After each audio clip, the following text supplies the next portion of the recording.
This is your Arsenal news at 10 o'clock. Arsenal captain Martin Ødegaard injured in brutal attack. The incidents panel from the PGMOL convene.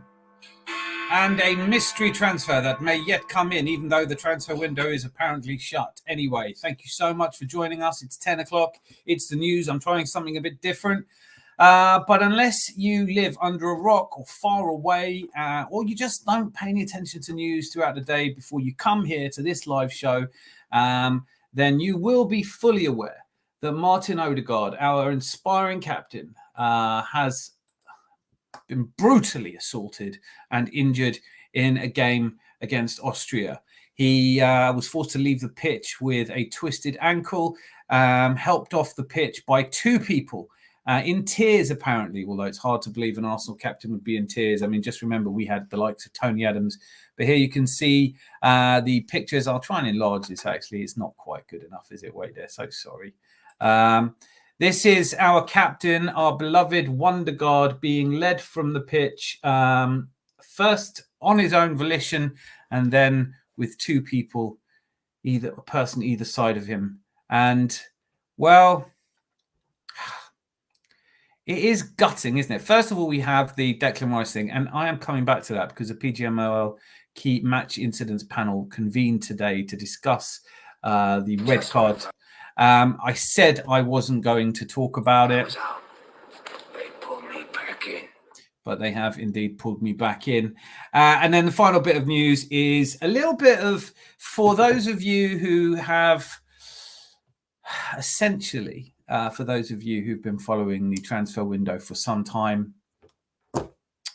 it's a story that comes and goes every single transfer window. I have no idea why. But let's start off with Martin Ødegaard.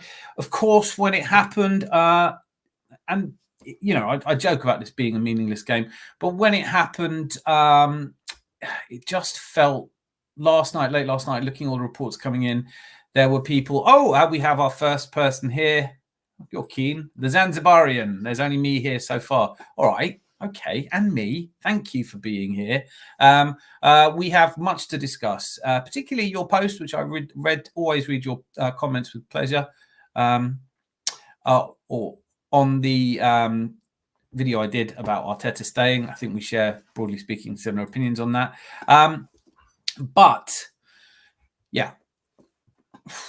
Well, last night, the injury to Odegaard, it felt an awful lot like this was the worst time this could happen, right?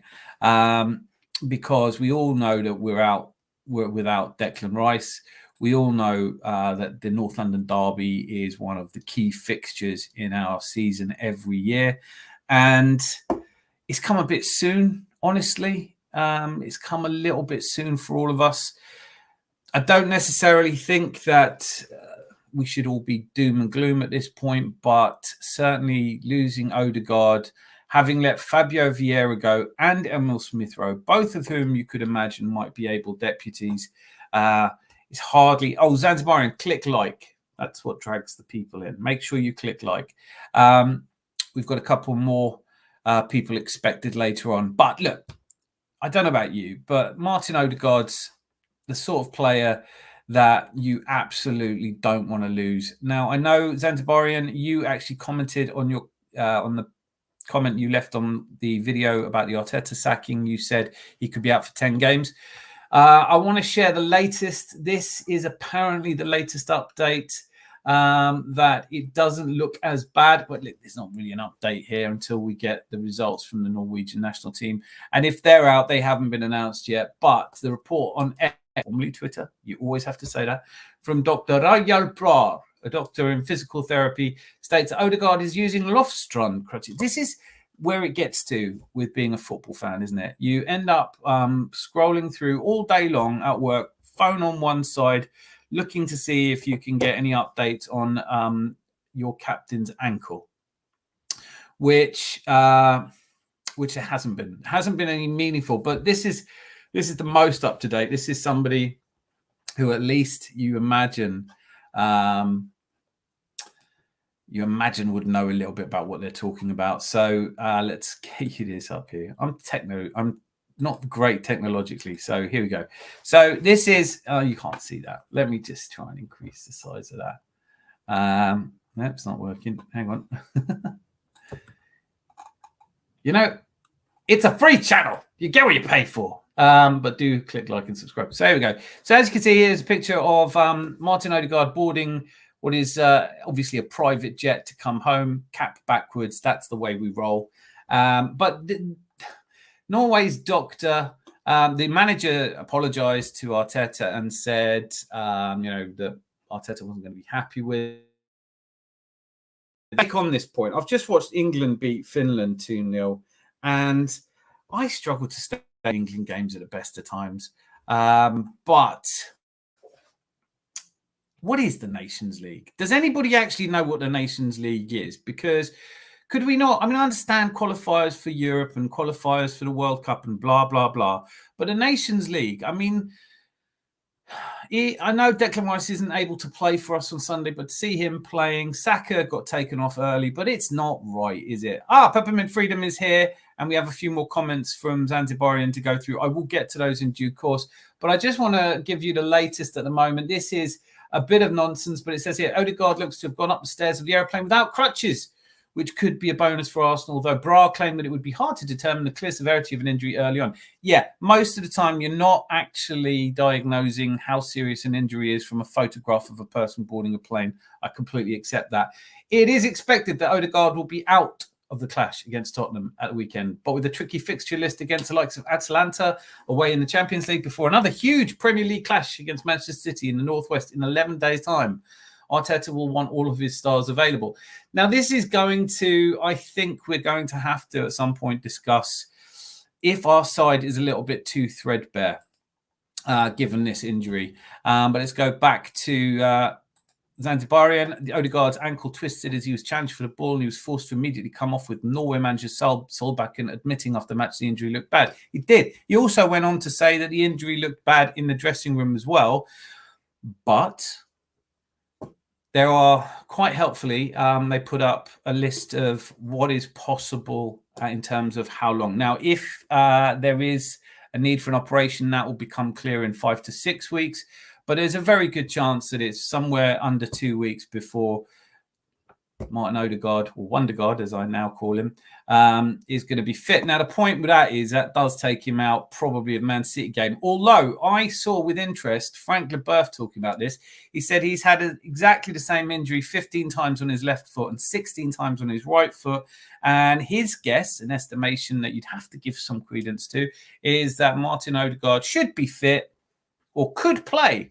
He actually said something like, Premier League players are tough, so with an injection, he could probably play against Spurs. I think he is a huge doubt. Now, welcome, Peppermint Freedom. Good to see you again. Yeah, I'd like to see Nwaneri against the Spuds. That Give Me Sport has actually come out earlier today and said that will not be happening. It kind of reminds you of Cesc Fabregas having to come in against Tottenham at only 16 years old. There is a part of me that feels like if you're going to let Emil Smith-Rowe go for 30 million, this is not another opportunity for me to tub thump and say I think that was a bad idea. If you are going to let Fabio Vieira go on loan to Porto because he wants to play, and your backup for Martin Ødegaard is, in this case, obviously, no one was expecting Marino to get flattened by Gabriel. No one was expecting Jurrien Timber to get injured the first game of last season. I think to some degree, you have to account for the possibility of injuries. And in this case, it just seems a little bit like we've left ourselves light. So Nations League is pounds for UEFA. Of course it is. And that's all good. That's all well. But ultimately, there has always been this, and it's gotten worse with more games. There's always this push me, pull you between international football, FIFA, UEFA, and the Premier League and league clubs generally. And watching the game tonight, obviously, it could have been so different, right? We know we've got Man City in 11 days' time. Imagine if it hadn't been Odegaard that was injured in that game. Imagine if it was Erling Haaland, the kind of form he's in at the moment. It's just too much football. There comes a point where I think you have to accept that some of these players are just playing too much damn football. So the story that we still don't know, but the probability here is that Martin Ødegaard is going to be out for the North London derby. Now, how do you feel about that? What's your feeling? Does this, and the fact that Rice won't be out, who can play there? If Give Me Sport are right, and it's already been confirmed to them through one of their sources that Ethan Nwaneri is not being considered, I think you're looking at a double pivot of Jorginho and Thomas Partey, possibly bring Kai Havertz into that role, play Jesus, may well be fit. That would be one. I mean, it doesn't make up for Odegaard being injured, but could you see Trossard playing in that position? For me, it is. I said I wasn't going to tub thump, but it is frustrating because honestly, you do kind of feel like this would have been a perfect opportunity for Emil Smith Rowe to show what he's capable of. But like I said, we do have Trossard, we do have Kai Havertz who could play there. We talked about this on the weekend. Do we think that Sterling may make an appearance in this game? Is there some way that Saka could play in that position? All of this seems really unlikely. Surely, Peppermint Freedom, surely that would be remiss of the selectors Arteta to rule Nwaneri out before training. They just don't want to thrust him in. They don't feel that he's had the minutes. And look, Arteta isn't brilliant at throwing on young players. He doesn't he doesn't use the youth as well as you might have hoped he would. But I do come back to Cesc Fabregas when he was thrust into the North London derby because of injuries at 16 years old, I'm pretty sure. And that's how you become great players. Pep Guardiola is okay with that. It's difficult. It's such an important game. The mood at Arsenal is going to be, well, let me hear from you. How are you going to feel if in the next two games we pick up no points? Or if we get 1 point? If we manage to draw at the Spuds, which, it's always a tough place for us to go.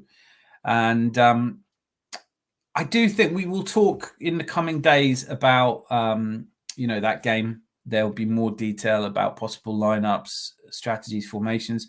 I think there's a lot to be encouraged about. After all, Tottenham have not started the season well. They might have been the better team against Newcastle, but that high line left them exposed. Surely, if we put some pacey wingers on there like Martinelli, we can expand Saka, we can expose them in the same way. I do think they look profligate and timid in front of goal. They certainly haven't, they will be playing Solanke, but is he going to burst into action or have another below par game? Peppermint Freedom. I watched Fabregas, Wilshere, Saka be blooded young. Why is it any different now? I don't know. I don't know why is it any different now. But you can't overlook the fact that it is categorically different now. Miles Lewis-Skelly is performing really well. He's around I think he's older than Kobbie Mainoo. Certainly if you looked at Lamine Yamal in the Euros, and I'm not claiming that Ethan Nwaneri is Lamine Yamal, but he's never going to be if he doesn't play.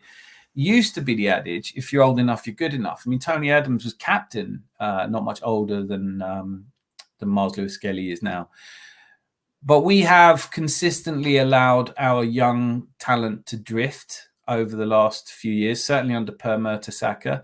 We have cashed in. There is some advantage to that. But apart from Bukayo Saka, there really isn't an Arsenal youth team product that Arteta has really gone with.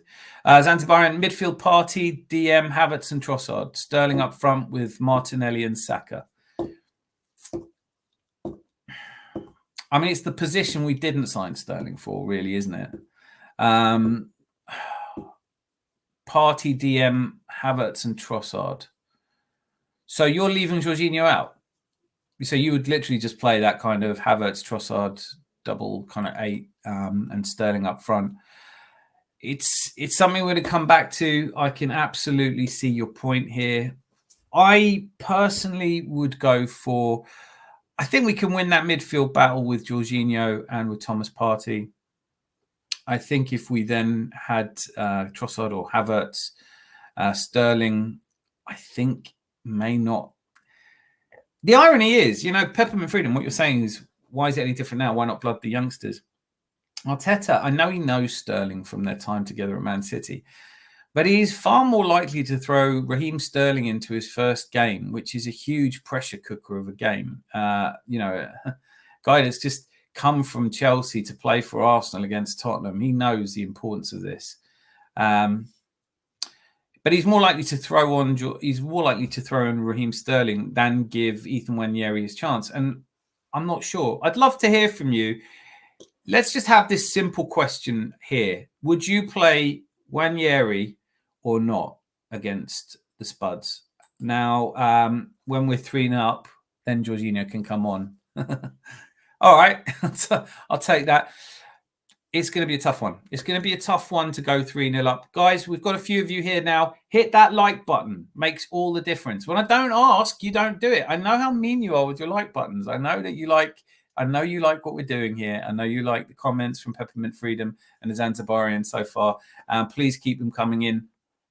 In other news, this one drives me absolutely radio rental.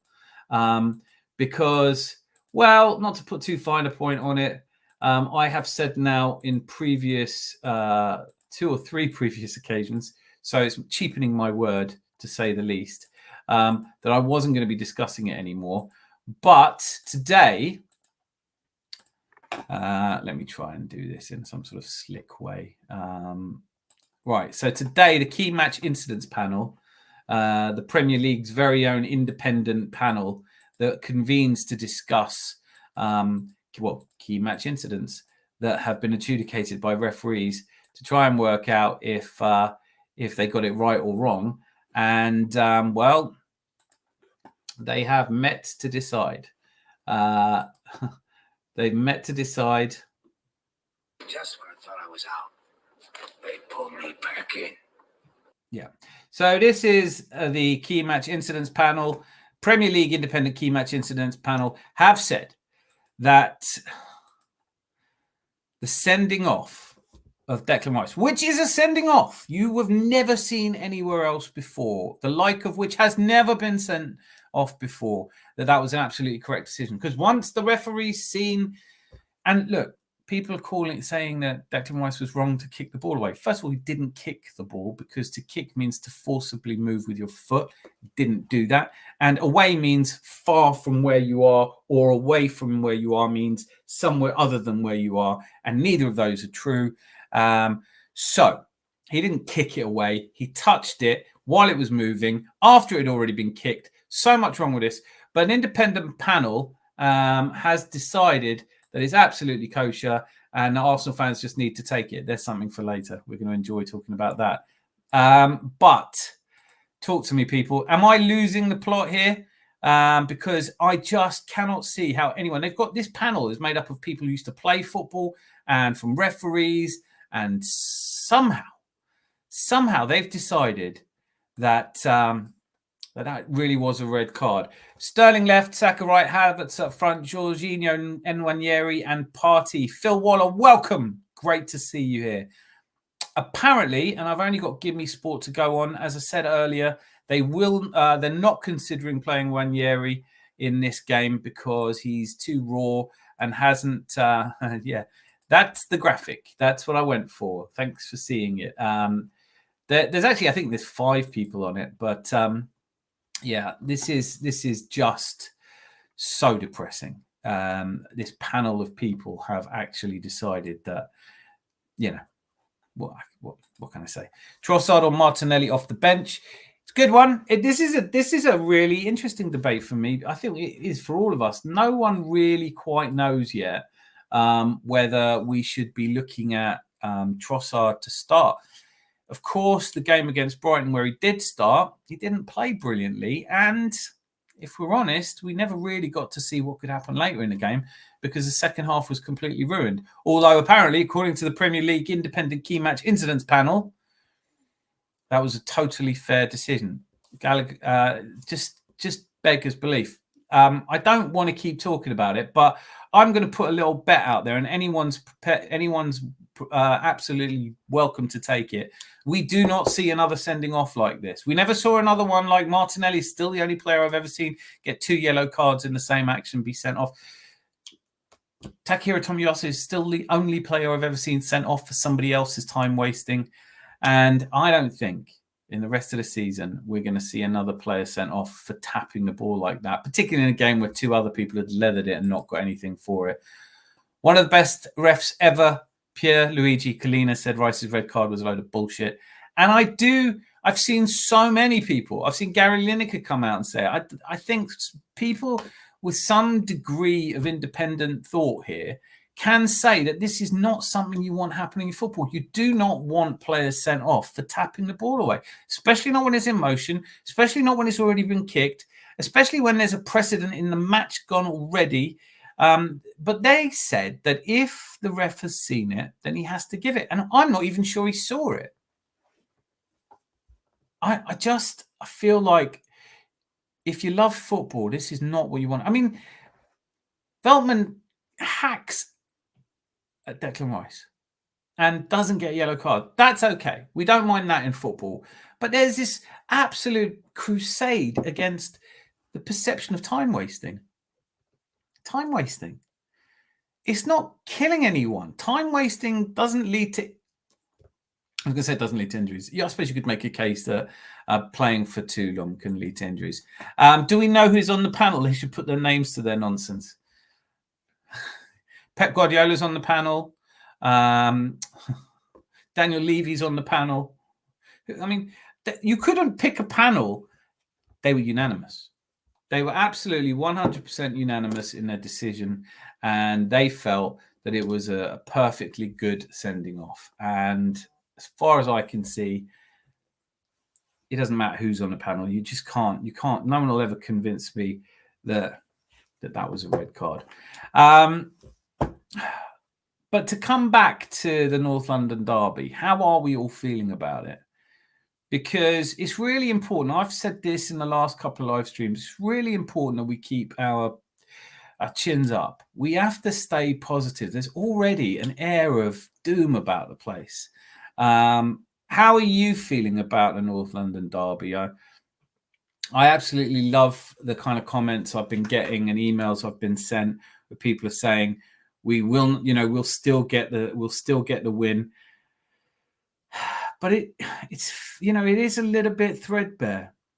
It is a little bit threadbare. We are up against it. Red Eye Gouda, welcome. I'm thinking Partey, Zinni, Trossard in midfield. Why is it that Mikel Arteta never plays Zinchenko in midfield? Why is that? Why is that? I mean, he bought him. He'd worked with him at Man City. Never plays in midfield. If Calafiori plays it, well, he's another one who's injured, although not seriously. But yeah, he came off Italy-France, where that was a surprise result, Italy winning that. And so Calafiori injured, but if Calafiori plays, then Timber can come on for Partey if he looks leggy. How are you finding? I mean, there's the other news that's been going around has been about Thomas Partey arousing lots of interest and people looking to sign it, which is actually going to bring me on to another point, which is Georgie if Timber plays. Why isn't anyone more keen to see Jorginho come on? I would have thought this would be a perfect game for him. I mean, he does owe us one because it was his losing the ball at the Emirates game last season that gave them the point, which might have been the difference between us winning the league or not. I'm not doing that. I'm not, honestly. I'm more worried about City next week. Yeah, don't start. Like, of course. Yeah. I mean, yeah, of course. It's pretty brutal.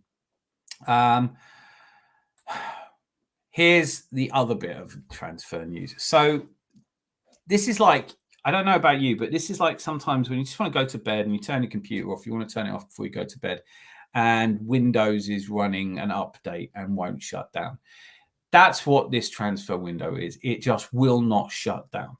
The day after the transfer window, apparently, like everyone was telling us, slammed shut. On that day, the broke the story that Trossard might go to Saudi Arabia because their window stays open longer. Now it's everybody's favorite transfer saga. I was watching Robbie on AFTV do the transfer daily for years, and every now and again Rabiot would pop up. Now Rabiot is a free agent. How would you feel about that? The stories are that we are ready because of the injuries to make a bid for Rabiot. This all just seems really, it's hard to be really positive about a transfer window if people are just gonna.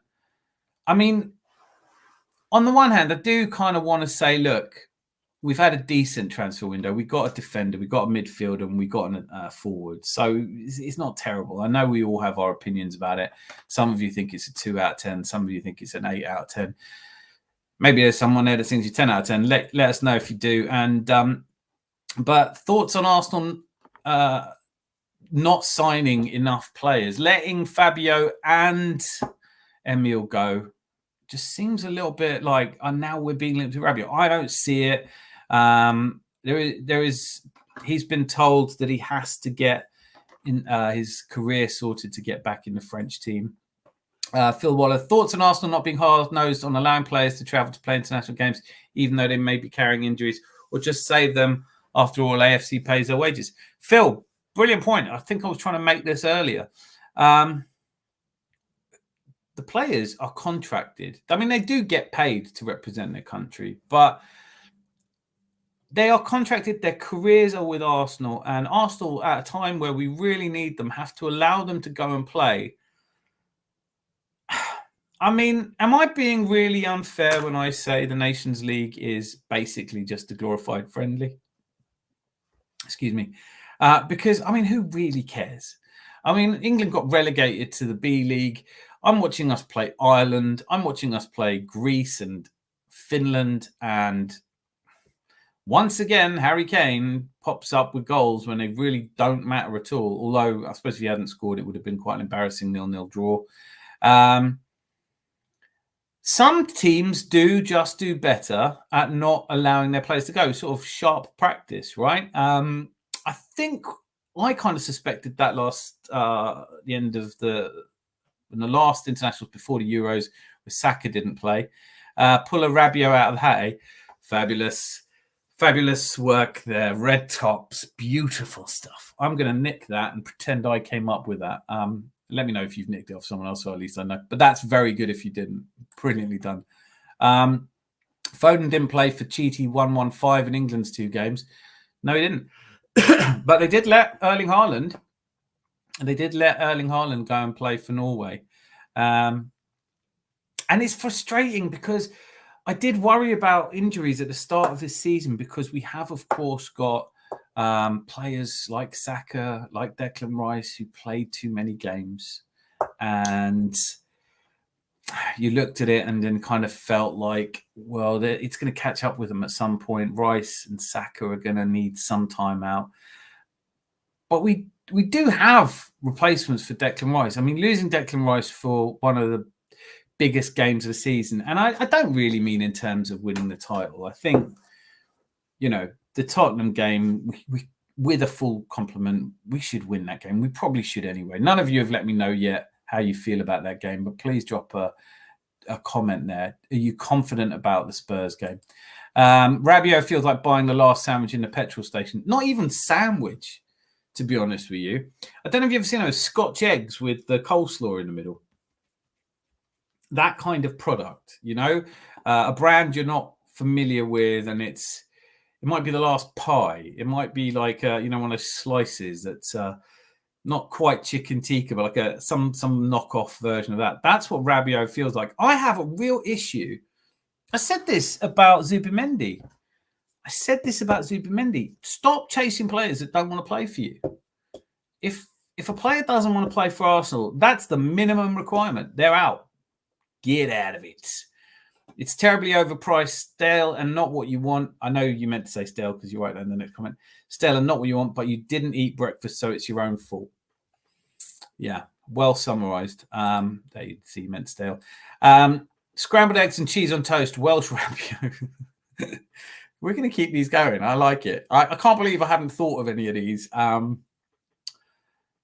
Rabiot is just, it's like, what next? Benzema? You know, are we going to get linked with Benzema again? Pep likes to keep a smaller squad, allegedly easier to manage, but that's Pep. Can Arteta do the same? I don't think so. Also, MA on not signing a contract. Okay, I'd love to get to that. Let's get your opinions on this. Thank you, Phil. Another great comment. Pep does keep a smaller squad in the sense that if you looked at the last few years, on average, it's about 16.5 players that play all the minutes. But Arteta keeps a slightly smaller squad because though we may have more players, the players getting anything like meaningful minutes is something over 400. Anything under 400 is not making a difference to your squad, to the games. As to the question, Mikel Arteta on not signing a new contract. Zanzibarian, I really loved your comment on my video around, which was basically just answering Anthony's question in the live stream on Sunday, which was, is this a make or break season for Mikel Arteta?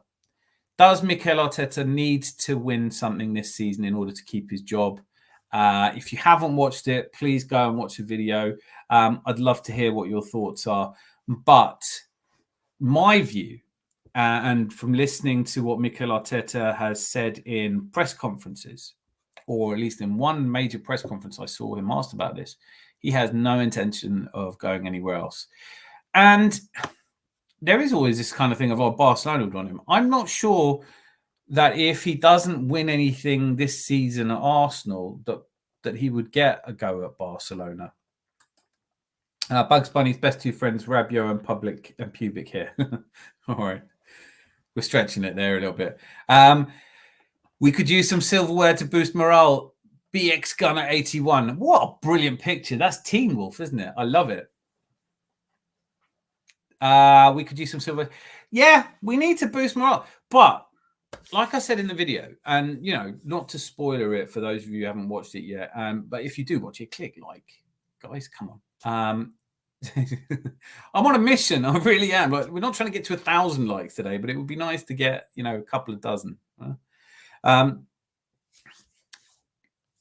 I don't know. Look, what do you all think? Would you rather, I'm going to give you the hypothetical I went through. Forgive me if you watched the video, but I said in the video, imagine that we finish on 95 points and we don't get beaten all season. 95 points this season and we don't get beaten. We get to the final of the League Cup and narrowly lose it to a Liverpool who get a lucky decision or something like that. And we go out of the FA Cup to Man City in a real tough encounter that goes to extra time, maybe, you know, but we get beaten by City or somebody, Chelsea, I don't know, right? In that scenario, 95 points, unbeaten, good cup run, a final and a semi-final, and we get to the semi-finals of the Champions League or the final, but we don't win any silverware. Is there anyone here that would tell me they would honestly sack Arteta for that? If you get 95 points, you don't have a great cup run, and you don't get beaten, would you still sack him? Could you imagine sacking an Arsenal manager who outperformed the Invincibles? And in fairness, Arteta has got us to the most league wins and the most goals scored. It's just who we're up against. A strong League Cup run would be nice. I always get misinterpreted. Anthony misinterpreted me on Sunday when I said this. The League Cup is not an Arsenal Cup. Why is it? I know Arsene Wenger used to like to play the kids in it, but it's a really important chance. We need to play second string team. We cannot play our first 11 against in the League Cup, the FA Cup, the Champions League, and the Premier League. We've already seen how threadbare we are. We're going to have to play our second string. And I think we all know right now, particularly in midfield, our second string may not be good enough. But to your point, BX Gunner 81, I'm just going to call you BX Gunner. You're our BX Gunner. There is no other 81 or 80, sorry. A strong League Cup run would be nice, but not at the expense of... it would be nice, but really, a cup run is only nice if you win it. Otherwise, it's not that much fun, right? Does Real Madrid come sniffing if Arsenal do not win anything or even an FA Cup? Madrid are a big draw. Saliba is concerning. No, yes, it is concerning. It is always concerning. Arsenal there was a period there when we had players who wouldn't leave, but it all kind of started to unravel a bit with Patrick Vieira going. There was a time where players just didn't leave Arsenal. We had, we sold them or they didn't leave. But that time's a long time ago now. And so we got used to losing players to other clubs, whether it's Van Persie or Adebayor. I'm not going to go through the traitors who left us, but you know who I'm talking about. When Man City came calling with money and we lost players, when Ashley Cole went to Chelsea, and Anelka was probably the key one there when we managed to build the whole training ground because of his transfer. So it wasn't a bad thing. And of course, had Anelka stayed, maybe we'd never have had Thierry Henry. But Anelka was a quality player all the way through his career. Would be good to take the first trophy up for grabs. Yeah, it would be.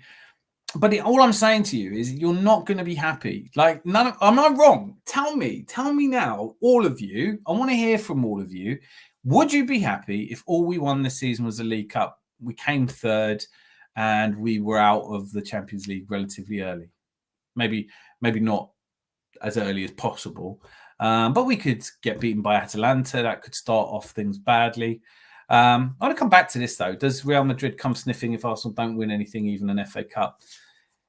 How? I guess I'm interpreting, Phil, correct me if I'm wrong, but I'm kind of interpreting your question as, can we hang on to players if we're not winning silverware?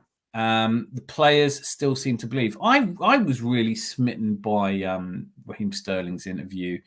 It felt like he was being genuine when he said he'd been watching the Arsenal project from a distance. And he felt that you could see the togetherness, you could see the progression, you could see the hunger and desire. People talk about it. We have, of course, got Declan Rice in there, whose whole reason for joining Arsenal was that he wanted to test himself in the Champions League at the highest levels. And so could there be a bit of a mutiny this season if they don't think that where they're going is strong enough? I think there is a real belief at the moment in this squad of young players that they are close, that they were one goal away from doing it last season. And it's like anything else in life. If you scrunch up a piece of paper and you throw it a waste paper basket and it hits the rim and comes out, you want to try immediately again and do it again. And I feel like we're in that mode, but that could turn. Morale can turn. I mean, look at how easy it is for managers to fall out with players. Here we go. Dino. Oh, Dino. I'm not getting rid of MA for now. We are more like an Atletico Madrid. Continuity is our biggest strength. Sacking Arteta and starting again, don't bring guarantees. Look at Chelsea. I agree with you. I think actually what's fascinating is on the Facebook page, I don't know how many of you go on that. I haven't been keeping up as I should do, but it's really interesting. When I put questions out there like, would you sack Arteta? I get a flurry of like, what are you talking about? Look how much better we are now than where we were when he came and all of that, which is how I feel. Dino, sounds like you feel the same. At the very least, we have to acknowledge that Arteta has delivered a feel-good factor about our club. Not amongst all Arsenal fans. There are plenty who are really pissed off at the moment because the rest of us aren't putting high enough standards for, if our standards were we're accepting and tolerating second place like it's ever good enough. They don't do silver medals in football. Some part of me kind of feels like we are overlooking how well we've done. Dino, I'm on your side.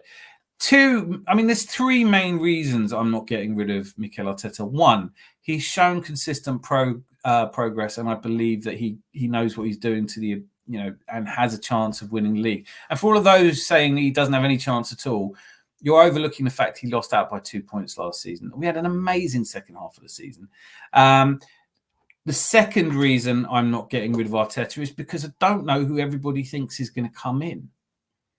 And the third reason, but just to dwell on that second point, I mean, I never hear anyone saying who they would replace him with, who talks about sacking him. So that's a big deal to me. If you're going to sack someone, have someone ready to go.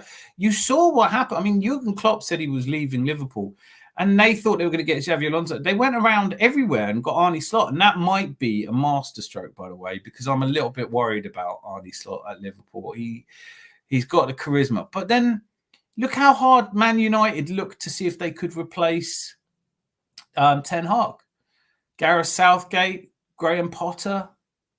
Is that who we're thinking? People always say, oh, yeah, go and get Carlo Ancelotti. I always say Carlo Ancelotti at Everton.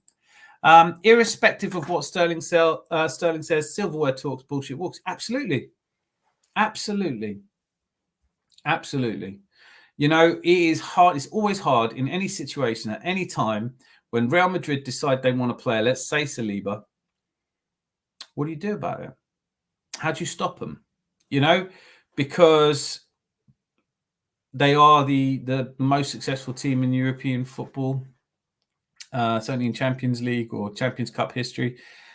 And they will win something. Winning the Spanish league, if you're Real Madrid, is discernibly easier than doing so if you're winning the league if you're Arsenal. How long would you give Mikel Arteta? What are KPIs that must be met? That's what happens in business. If you don't walk or are pushed, fine margins, but that's business. Yeah, I think first of all, margins or no margins, if Pep Guardiola phoned me up and said, I really am sick of Manchester City fans, and who could blame him? Smug much. I want to manage Arsenal. I fancy living in London. I don't know.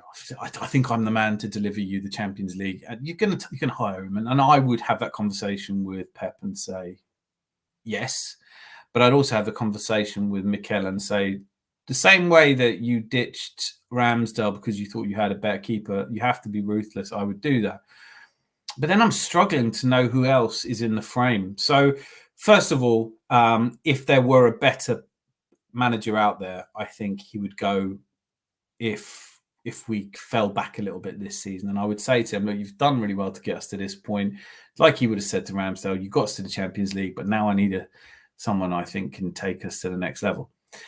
Other KPIs for me are, look, I've said it, you have to keep the players believing. There has to be a good squad morale. You have to have players in there fighting for each other and giving their best. And I think the reason that most of us are happy with Arteta is that we see that the players fight now. Yes, we lost at Villa and Fulham and West Ham last season. And, the two of those games were sort of whimper. We went out with a whimper. In the game, defeat to Brighton the season before was really hard to take because we needed to win to stay in it. As to your question, I think my minimum KPIs are progress. But here, look, you've put this really well. So what would be the minimum for competitions? I don't know if I can do that. I would say anything but second place will feel like we're slipping in the Premier League. That's fair. The distance we finished behind Man City is going to be revealing. But let's take other teams out of the equation. Let's say if he can finish on the same number of points or slightly better than last season, then there's no reason to let him go. But if it starts to drift 6 or 7 points from that, I would be taking a serious look at it. But that would probably only translate to giving him much less time in the season that follows. In terms of the League Cup and the FA Cup, they are cups. When we've won them, we've had a slice of luck. When we haven't won them, we've had a slice of misfortune. I'll never forget Michael Owen beating us when, and I forgot his name now, when he cleared it off the line with his hand. And that was a massive slice of bad luck. Zanzibarian, I know we agree on this. I value your posts on this. When Bowley took Chelsea over in 2022, he's now spent 1.11 billion. Arteta's now spent 550 million. We don't have Chelsea's money, nor Cheaty 115's financial dealings. No, we don't. And so on that, what Arteta's doing seems like a good, like good work to me. I think he has done well. The big question mark, and none of us can answer yet, and this is where I get frustrated when people say it's a fact that, You can't have a fact that hasn't happened yet. You can't say it's a fact that he won't win the league. But they do say it's a fact that he isn't quite good enough to take us to the next level. I think if you looked at Arteta, when I had my major doubts about him, I wasn't particularly thrilled when he got the manager's job. I didn't really think of him as an Arsenal captain. It took me a while to be one round, but that game on Boxing Day against Chelsea, that was the one that did it for me. And since then, I've seen steady progress. I've had things to care about in our team, and I like the players. What if Overmars was to take over as director of football and he brings DB10 in as a manager? Would you do it? No, I wouldn't have Marco. I don't think Mark Overmars is the man. I haven't really been keeping up with the disaster of. Thank you, Phil Waller. Yeah, it was Stefan Henshaw. Yeah. So you have to have your luck in football, right? Overmars, isn't he disgraced? Hasn't he been totally disgraced? Is he working? I'm going to have to look this up. You're all good at looking stuff up. Come on now. I am assuming you're joking. Am I reading too much into it? Yeah. Would he brought... Does Dennis Bergkamp? I don't think he's a manager, is he? I don't think he's ever going to be a manager. But I did read, there's a lot of headline grabbing, isn't there? There's a lot of, if you're on the news aggregators looking for news of somebody's ankle injury, you will come up against some very clickbaity titles. One of them is Eck, talking about the owner of Spotify, or the billionaire behind Spotify, who made a bid for Arsenal in 2021 around the time of the Super League fiasco. And I thought, oh, not again. What's he going to do now? Obviously, the Cronkies aren't selling now. Yeah, that was in Wales. It was Cardiff. Yeah, it was when Wembley was being rebuilt. And the Owen final that Arsenal absolutely smashed Liverpool, but Owen, like Fowler, always on emphasis. Robbie Fowler was different gravy. But, I mean, so much respect for Robbie Fowler. Not so much from... I will give Michael Owen the credit for the goal against Argentina, which is one of my favourite goals ever scored in international football. Peppermint Freedom. Arsenal wouldn't hire... Yeah, due to his issues. That's what I'm saying. Yeah. I don't know if I should talk about him, really, because I don't want to get, I don't want this young community of like-minded football enthusiasts to be shut down because I say the wrong thing about Mark Overmars. But you can say it. I thought it was Sammy Hippier who handed the ball on. No, I'm pretty sure it was Stefan Henshaw. I'm going to look it up, though, because you know what? My memory is not the best. And I just remember it being a shit day. Let's see if I put Stefan Henshaw in handball in. There's nothing like Thierry Henry's handball against the Irish, which my Irish... Yeah, it was Stefan Henshaw handball. And VAR, that would have been a perfect... See, in those days, around the time of that final, 2001... Is it 2001? Yeah, around that time of that final, me and my friends all used to... One of my best friends always used to talk about, oh, we need technology, we need cameras so this sort of thing doesn't happen. VAR has been better. I approve of the improvements of VAR this season, but VAR would have caught that and ruled it out. And who knows, we might have gone on to win that. But it is just illustrating the point I was making, which is that in order to go deep in a cup, you need a slice of luck. If we get, look, does anyone here think we won't beat Bolton? Phil Waller, night, work tomorrow, enjoyed this, but I'll be back, as Arnie says.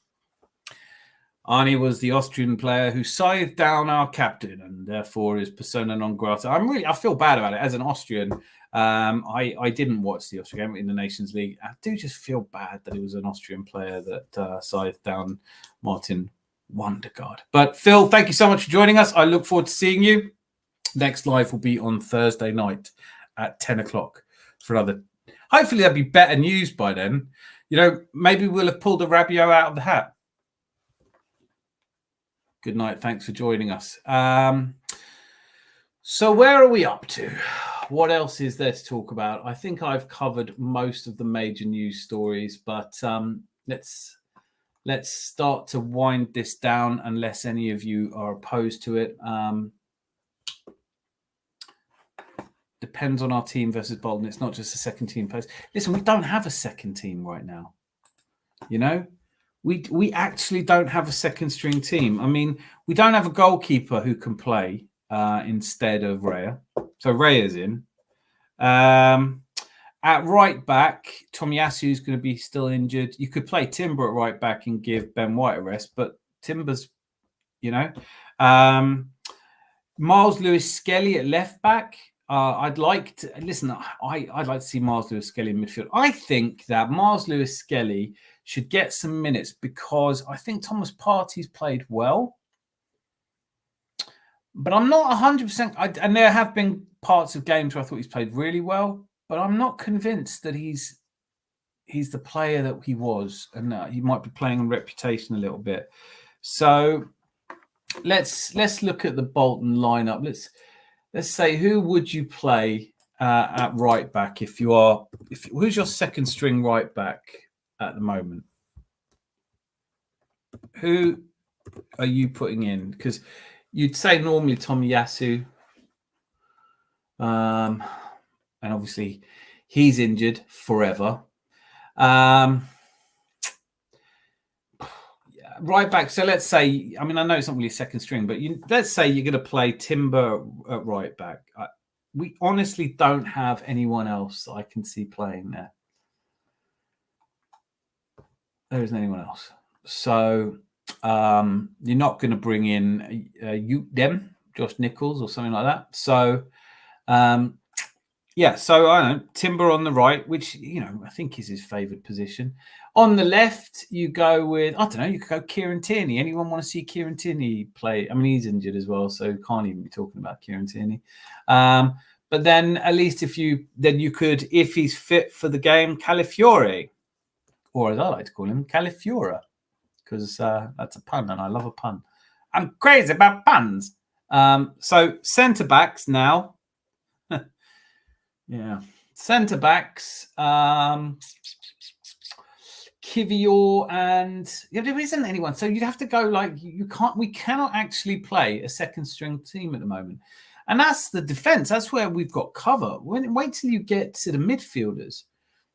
You could play Jorginho, Marino. That's it. We've got 6 midfielders.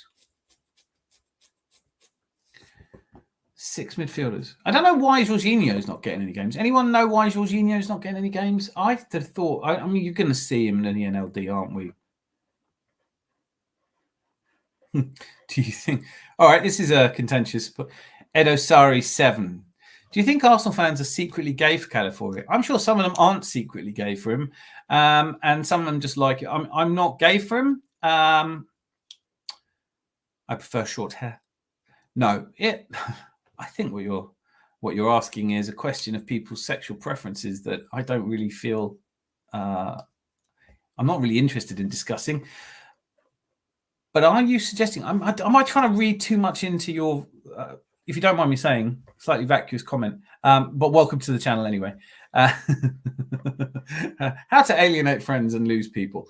I think I don't think anyone. I think if you fancy him, you would say that if it's a secret though. Yeah, true. Yes, I am openly gay for Calafiore. I'm not actually into guys, but if I was into guys, I don't think he's my type. He's a good-looking man. He's a good-looking man, to be fair. There's no doubt about that. Who is the best-looking man at Arsenal? I think until Martin Ødegaard had that stupid little beard. I mean, you look at, we've got some good-looking players. I think we're getting off on a tangent here that I seem to be enjoying far too much. But yeah, you're absolutely right. He is a good-looking man, to be fair. And if it was a secret, I would pretend not to fancy Calafiore. But back to the slightly more sensible thing, from which I was wildly distracted by your comment, Idosari. And like I said, it's great to see you here. We just don't. I mean, we've let a lot of players go. Sambi Lokonga, could we have kept hold of him? Fabio Vieira is going to be the one now. Everyone says, what on earth did you let him go for? But if we were lining up in a North London derby, with Fabio Vieira replacing Martin Ødegaard, I would be, or maybe I would just be happier. I love this. Mikel Aisa Hansen Arteta. I think he is. But he is a dish. He's a dish. He is a dish. But Red Eye, we are getting so wildly dragged. I just grabbed your comment. I'm openly gay. Please do. Do you know what? I was having a debate at the wedding I was at on Friday with a friend of mine, and just sorry for distracting. This is where the blackmail starts. Go for it. Listen, everyone who knows me knows I don't dress well enough. Sorry for distracting. Just a curious United fan. Don't make fun of me. The last thing I would do to a Man United fan is make fun of you. I understand your burden, and I can only imagine what you're going through. And I would like you to know that you will always have a safe place to come here and be around people who have nothing but sympathy for what you're enduring and for the years that you will still have to endure. Because, reality is, even if Erik ten Hag is sacked, which, frankly, given that there isn't anyone to replace him, still seems like a good idea to me. But after he's sacked, you may end up with a Frank Lampard. You're probably going to have Van Nistelrooy as a manager, and he wasn't bad at PSV, actually, to be fair. But so, no fun. Just a quick dropped in, parachuted in, asked if we were all gay for California, pulled the pin on that conversational hand grenade, and then ran away. No. Thank you for your kind words. I will be subscribing. Please do. I love subscribers. They're the best. Edisori, we feel your pain, and your 100,000 seat stadium will look nice in the Championship. It probably won't be the most modern stadium in the Championship. See, everyone's being lovely to you, Edosari. You're with friends here. And because I am that old, I can remember when Man United were a force in the Premier League. The kind of team that would have beaten Brighton. Gotten all the points against... No, I'm not going to do this. This is... I'd like to come back, if I may, drag us all back. If I may, but just before I do leave this, Edo, sorry, are you from Manchester? Everyone put your bets down here. Anyone think Edo Sorry's going to be from Manchester? Because I can't remember. No, I don't think so. I'm going to guess you're not from Manchester. And in which case, I'd love to know why you picked Manchester United, because it might tell us something about how old you are. Hey, JP's in the house. Ray ain't a bad-looking chap. No, did he? Yeah, no. Do you know what? Ray is not my guy. Ray ain't my guy. Norberto Neto. He looks nice. We've got some nice-looking players. Kieran Tierney's a bit geeky. Ben White thinks he's a good-looking guy. Edo, sorry. No, I'm from Kuwait. Kind of what I suspected. Have you been following Manchester United since they were good? Another way of asking, how old are you? Are you really old?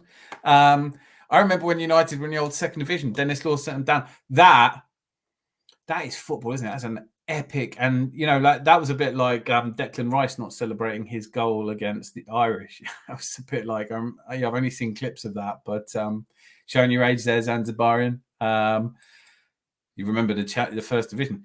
He's a United fan, so no, yeah, we knew it. Can you remember United before Fergie? This is real United. Yes. I remember Ron Atkinson. I remember, was it the start of the 84 season? They had 10 wins in a row and it all looked like they were going to do it, and then it fell apart. I remember the teams, McGrath, Robson. Yeah, of course I do. I went to my first football match the year before that. Never really feared Man United. I remember in 91, they beat us in the League Cup. See, even then, the 91 team lost only one game all season in the league and got battered by Mark Robbins' hat-trick in the League Cup. Just funny. That's how it is. I'm 22. And sorry, you're Kuwaiti, you're 22. It's all right if you change your team. It's all right if you can change your team now. No one's gonna blame you. Just become a gooner. I was a victim of fraud. So Alex sold me a dream, and I got shafted. Yes, a little bit. You did. They were.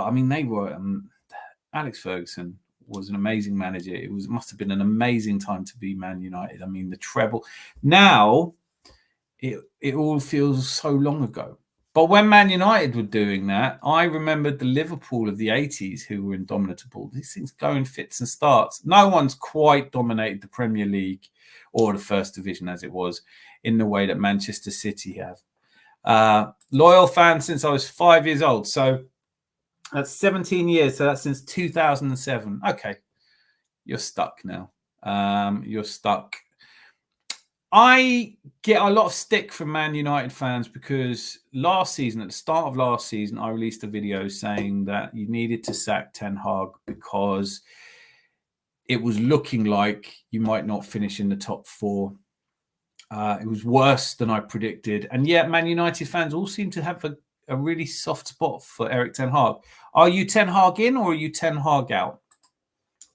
I remember when United were unbeaten in the old Division 1 and we went there, we defended for 89 minutes, attacked for 1 and won 1-0. I can't say I remember that. You've out. Yeah, I don't remember that so much. I remember the Battle of Old Trafford. We never get an even break from the league, do we? Because we got into a brawl, like everybody involved, and we got docked 2 points. They got ducked 1 point. Ten Hag out. Now this is where you and I can give you some advice on this one, Edasari. Tuchel. I was born in Austria. I came to England when I was 4, and I went back to Austria summers and as often as I could in school holidays. And my uncle and most people in the bit of Austria I'm from are Bayern Munich fans. So I've always had a soft spot, always thought of them as my second team. And so I watch Bayern whenever I can. Last season under Tuchel. Look, I know all good things come to an end, but you do not want Tuchel. When they sacked Nagelsmann, obviously Salihamidzic and Khan sacked Nagelsmann, only to be sacked themselves. Nagelsmann is actually doing great things. Did anyone else see what Nagelsmann said about Kai Havertz? He could be a great player in any position. Late 70s, that was. Gotcha. Zanzibarian, yeah, 83 is the first game for me. So I do remember Man United were a team I always liked. I remember Mark Hughes scoring. Yeah. Born in Austria, you don't paint as well, do you? Unfortunately, my painting did not qualify me for the art. No, yeah, I don't paint at all. I paint houses, mate. I do paint the occasional ass. Bava, Patrona, Bavaria, Bavaria. Yeah, well, Bavaria is the southern region of Germany, which borders the Salzburg area, which takes you to Salzkammergut, which is the upper Austrian region I'm from. So it's about 40 minutes on the train to Munich from my hometown. Not that we digress, but so ich bin Österreicher mit ständigem Wohnsitz in London. I am therefore can say with some authority that Thomas Tuchel is a shit manager. I'm over the 11. I've kind of imposed an 11 o'clock watershed for myself. If you're watching this after 11, then you may occasionally hear the word shit. Manager market is not very extensive. I don't know who we'd bring in. Thank you. This is worth us all talking about. There aren't any good managers out there because you looked hard. It is not his charisma that has kept Erik Ten Hag in a job. It is tough to go out there and get good managers at the moment, and I don't know why that is. People aren't taking risks in the same way. People don't give managers as long. I always said when Pochettino got the Chelsea job, they turned down. Right, you're onto one of my Red Eye Gooner. You're onto one of my favorite subjects here. I actually run a company called World's Worst, and we make hot dogs. The pandemic's kind of killed us a little bit. But one of my best sellers is what we call a K-dog, because no one can say Käsekreiner, which is actually, I think they're originally Slovenian sausages, and they're Kraska Koblenska. But in Austria, they're massively popular. Käsekreiner, really delicious sausage with Emmental cheese in it. You're careful now. I'm warning all of you. Like, this could get very easily sidetracked into a discussion about sausage and kraut, because I am a proper and authentic Austrian, and Frankfurters, Leberkäse, Käsekreiner, Semmelknödel, Schweinsbraten, or Schnitzel, all of these things. The first Guna Channel event that we can get everyone to will be full of that kind of food. Neither is the striker market, according to Edu and Arteta. Yeah, no, strikers makes more sense though, right? Because no one plays strikers. There used to be 2 strikers at every club at least, and now Erling Haaland, Victor Osimhen, Harry Kane. Can we all just have a moment to enjoy Harry Kane? Harry Kane. You know what? Like,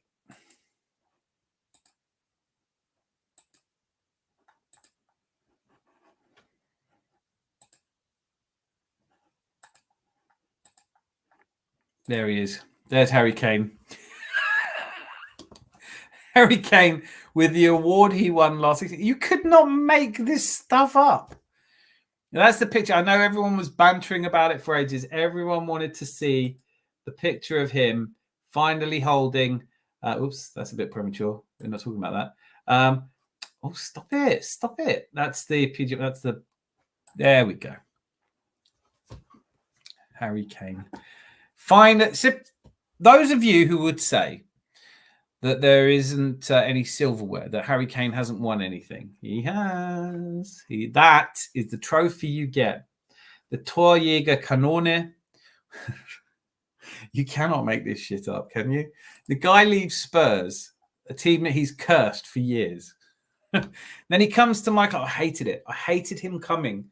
I hated him coming to Bayern. I honestly thought he wouldn't do that well. He did. He did very well indeed. But they didn't win anything. They didn't win, his first game. They didn't win the equivalent of the Community Shields. They didn't win the Premier League. They didn't win the Bundesliga with Bayern. First man in over a decade not to win something with Bayern. But he did. He won this trophy, which is the Goal Hunter Cannon, Torjägerkanone.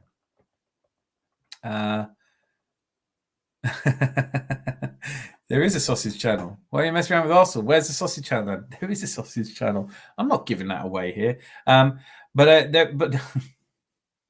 I'm warning you, Red Eye, you're doing this. I'm warning you. I can be easily sidetracked to talking about food. I am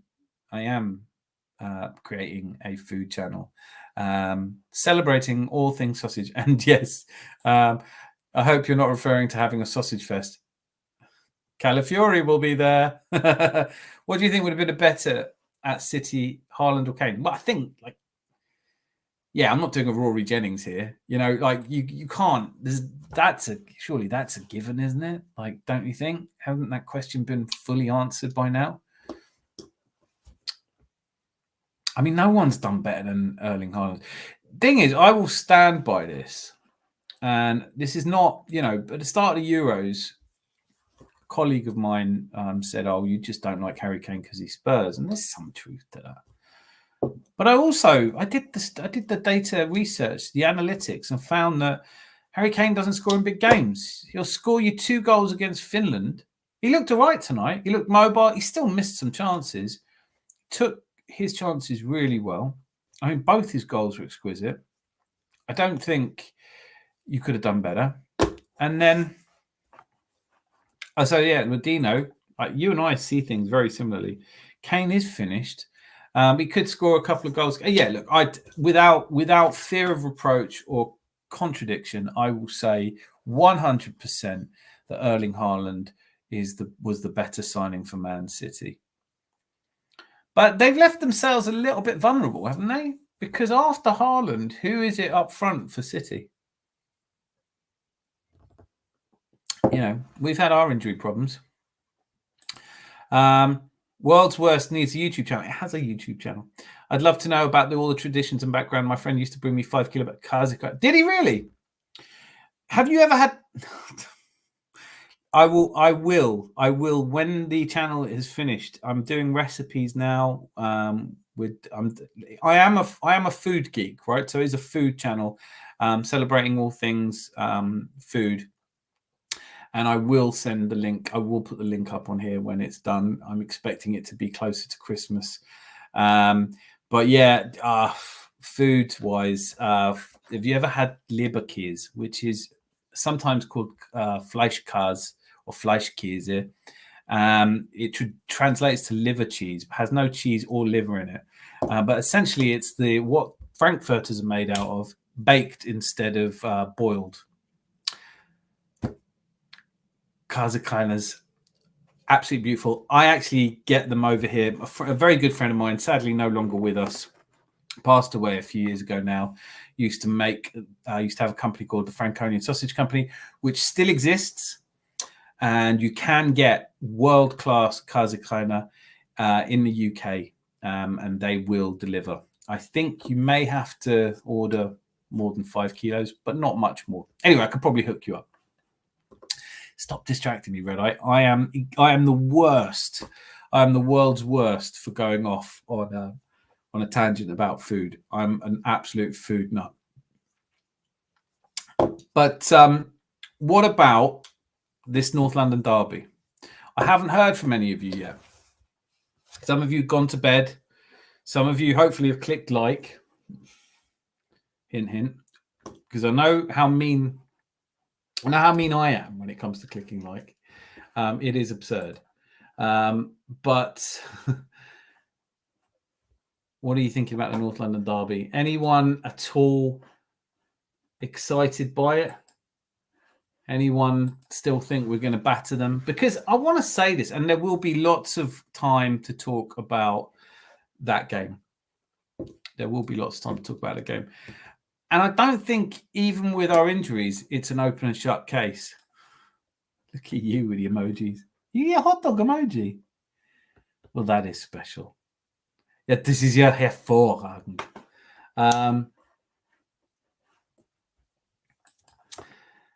Let me hear your thoughts on the North London derby. I will be doing a show on Thursday. Obviously, that show is going to, unless some mad bit of news pops up, which I'm really hoping it doesn't, because at the moment, all the news we get is shit news. Maybe we'll have signed Rabiot. Maybe that's what's going to happen. Maybe we'll sign Rabiot. Maybe we'll try. Maybe he is prepared to just throw in, without panicking, he's going to throw in Ethan Nwaneri. I love it what you said there, Red Eye. NLD is a must-win, non-negotiable. Draw feels like a loss. 100%. Totally get it. Yeah, but let's be honest.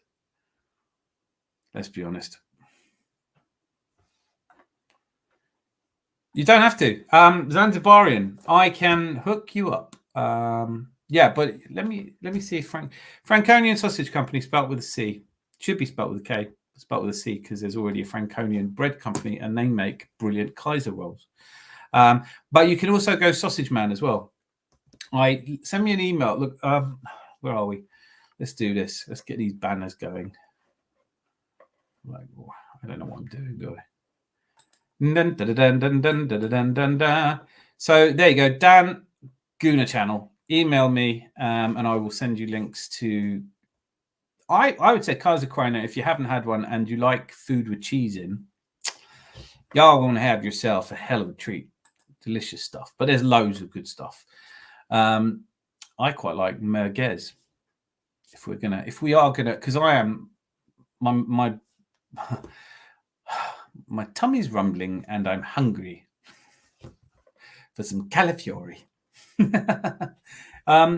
North London derby. Listen, when you say, you know what, Red Eye, when you say things like it's a must-win, non-negotiable, draw feels like a loss. I don't know. You know, there are top six. They're a top six club. They've got. There's definitely things going against them, right?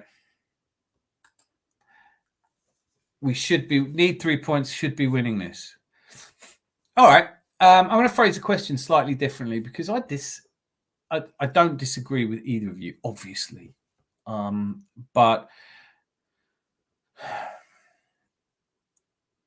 are you confident we're going to get 3 points? And if not, why not? I'm not confident we're getting 3 points, but I don't think we'll lose. I don't think we'll lose this game. I think that if we lose it, if it's only a draw and people are really frustrated, remember, we've got to go to City.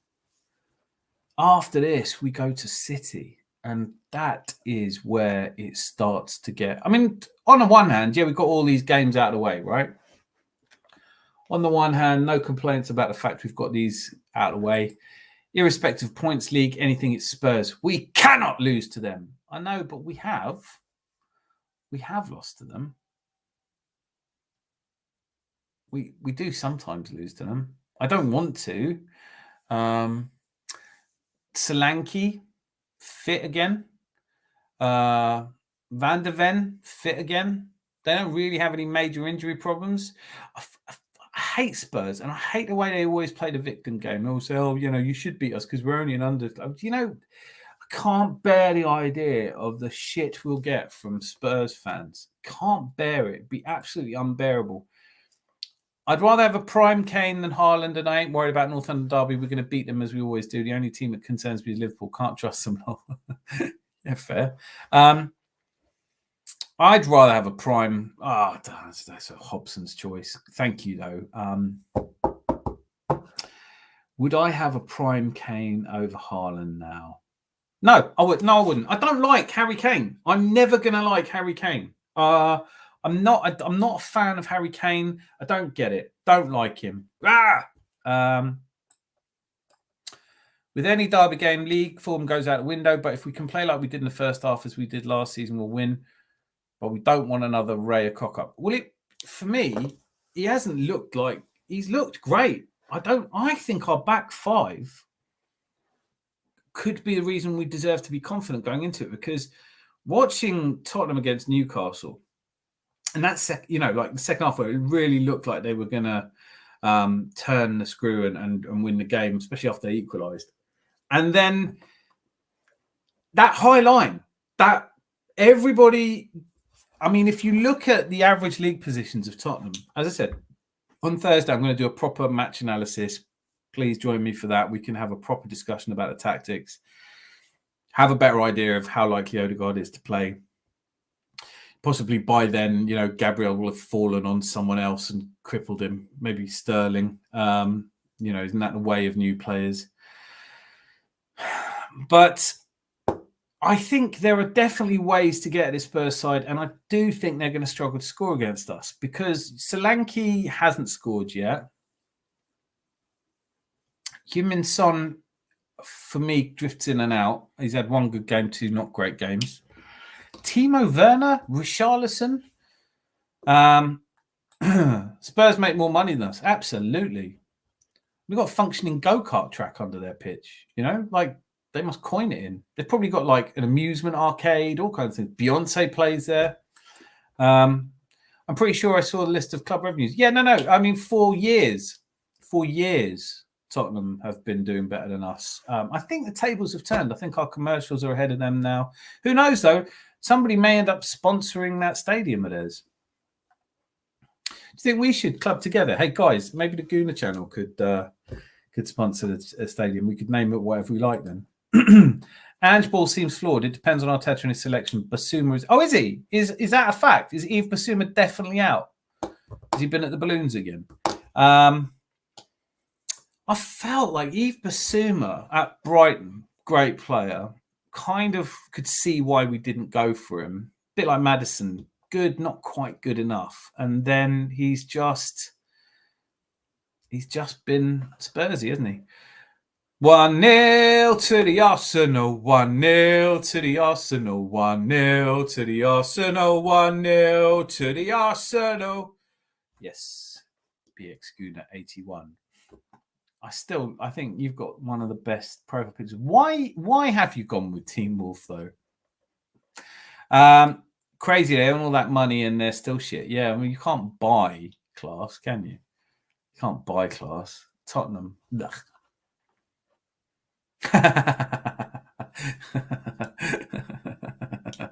Maybe British Gas will sponsor the Spurs Stadium, yeah. I think you guys have made me feel a little bit more confident about the North London derby. I am determined to be confident this season. I'm determined to be positive. I'm determined to be upbeat. I want this to be the season that we win the league. I want this to be a season that, and I don't want it to be because of Man City getting hauled over the coals for 115 charges, although that probably wouldn't be till next year now anyway. I don't want Pep Guardiola to leave having done 5 in a row and then we win a league and it'll always be, well, you couldn't beat Pep Guardiola. Don't get me wrong. I'm not that fussed about it. I'd still rather he left. I'm a bit worried he's planning to stay for longer. But, we talk about Arteta not having signed his contract. Pep hasn't signed a contract at Man City yet. What do we think? Who would Man City bring in? Eric Ten Hag. Eric Ten Hag would come. They'd go and poach Eric Ten Hag because he never tires of telling people he's the second most successful manager in the Premier League. Ed Osari, how do you feel about losing Eric Ten Hag to your nearest rivals? How would you feel if Eric Ten Hag left Manchester United, left Man United, and won the league with Man City? Someone like De Serbi would probably take over at Man City, wouldn't he? Do you think Man City will just disappear down their own fundament again? Pep's not signed a contract because he knows they're going to be in Division 2 next season. Profit and sustainability. How many of you would be okay with just clicking and going, that's it, get out, don't need it, it's not worth it, don't want it? What does it bring to football to prohibit the signing of players by clubs that have the money that Newcastle and Man City do? Are we worried? I mean, is there something so to be worried about? I mean, wasn't that what Real Madrid always used to do? Isn't that what Man United always used to do? They used to buy everyone. Isn't the reason we have these super inflated transfer markets, or usually, isn't that because teams have always been able to use their commercial clout to buy players? Is there something wrong with what Man City have done if it wasn't against the rules? If you've never heard of profit and sustainability, and when Chelsea was snapping up everybody under Roman Abramovich the first time round, was there anything wrong with that? Did that cause a free fall in football? The profit and sustainability regulations, I think, are slowly being phased out. They don't work. It doesn't make sense to say that all clubs, no matter what their revenue, can only lose a certain amount. If it was a percentage of their revenue, maybe, but to say to make it an amount like 105 million, so you can't lose more than this, no matter how high your commercials are, no matter how, it just is not working. But Pep has not signed a contract because he knows it's going to be Division 2. Does anybody really think that Manchester City are going to get relegated? Does anybody really think they deserve to be? I mean, what they're accused of is... on one level, if the more serious charges they are accused of are fraud, someone should go to prison. These are imprisonable offences. If they have been false accounting, then I want to see heads roll. But has it given them a material advantage on the pitch? Any more than Chelsea's material advantage by seeming... I mean, Chelsea have self-reported. We know that Chelsea have it's that strange situation where Clear Lake and Ed Barley, Todd Burley have kind of come in and said, yeah, we definitely did something wrong. We looked at the books and this doesn't look kosher. Can you have a look at this? And I think there's every suggestion everywhere I've seen it that people are going to let them off easily because they self-reported. Fine. But you don't get let off murder because you self-reported it. You still have to get punished. They're still going to need to be punished. Good. What do you think of Mark Goldbridge? I believe City will become the next Chelsea very soon. I kind of agree with the second half of that sentiment. I could absolutely see it. I think the difference between Todd Bowley, Egbali, and Clearlake running Chelsea is that they didn't do what Mansour did at Man City, which is he went out like if you. It was, I think, Terry Fleurs on the Football Terrace made this analogy, which I thought was really good. And he said, look, basically, I want to get into the restaurant game, and I've owned a restaurant, and I could warn anyone off that.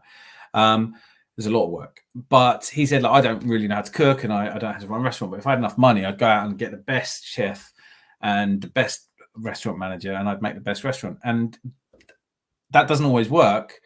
But if you don't do that, it very, very seldom works. And it feels to me like Chelsea went out had into this free fall because Todd Bowley, on meeting Thomas Tuchel, was disappointed that Thomas Tuchel didn't have a more holistic vision for the club, didn't seem to know anything about the youth team. Thomas Tuchel was a very German manager in that sense, team boss. He just wanted to win things with the first team, and they were doing that, successful.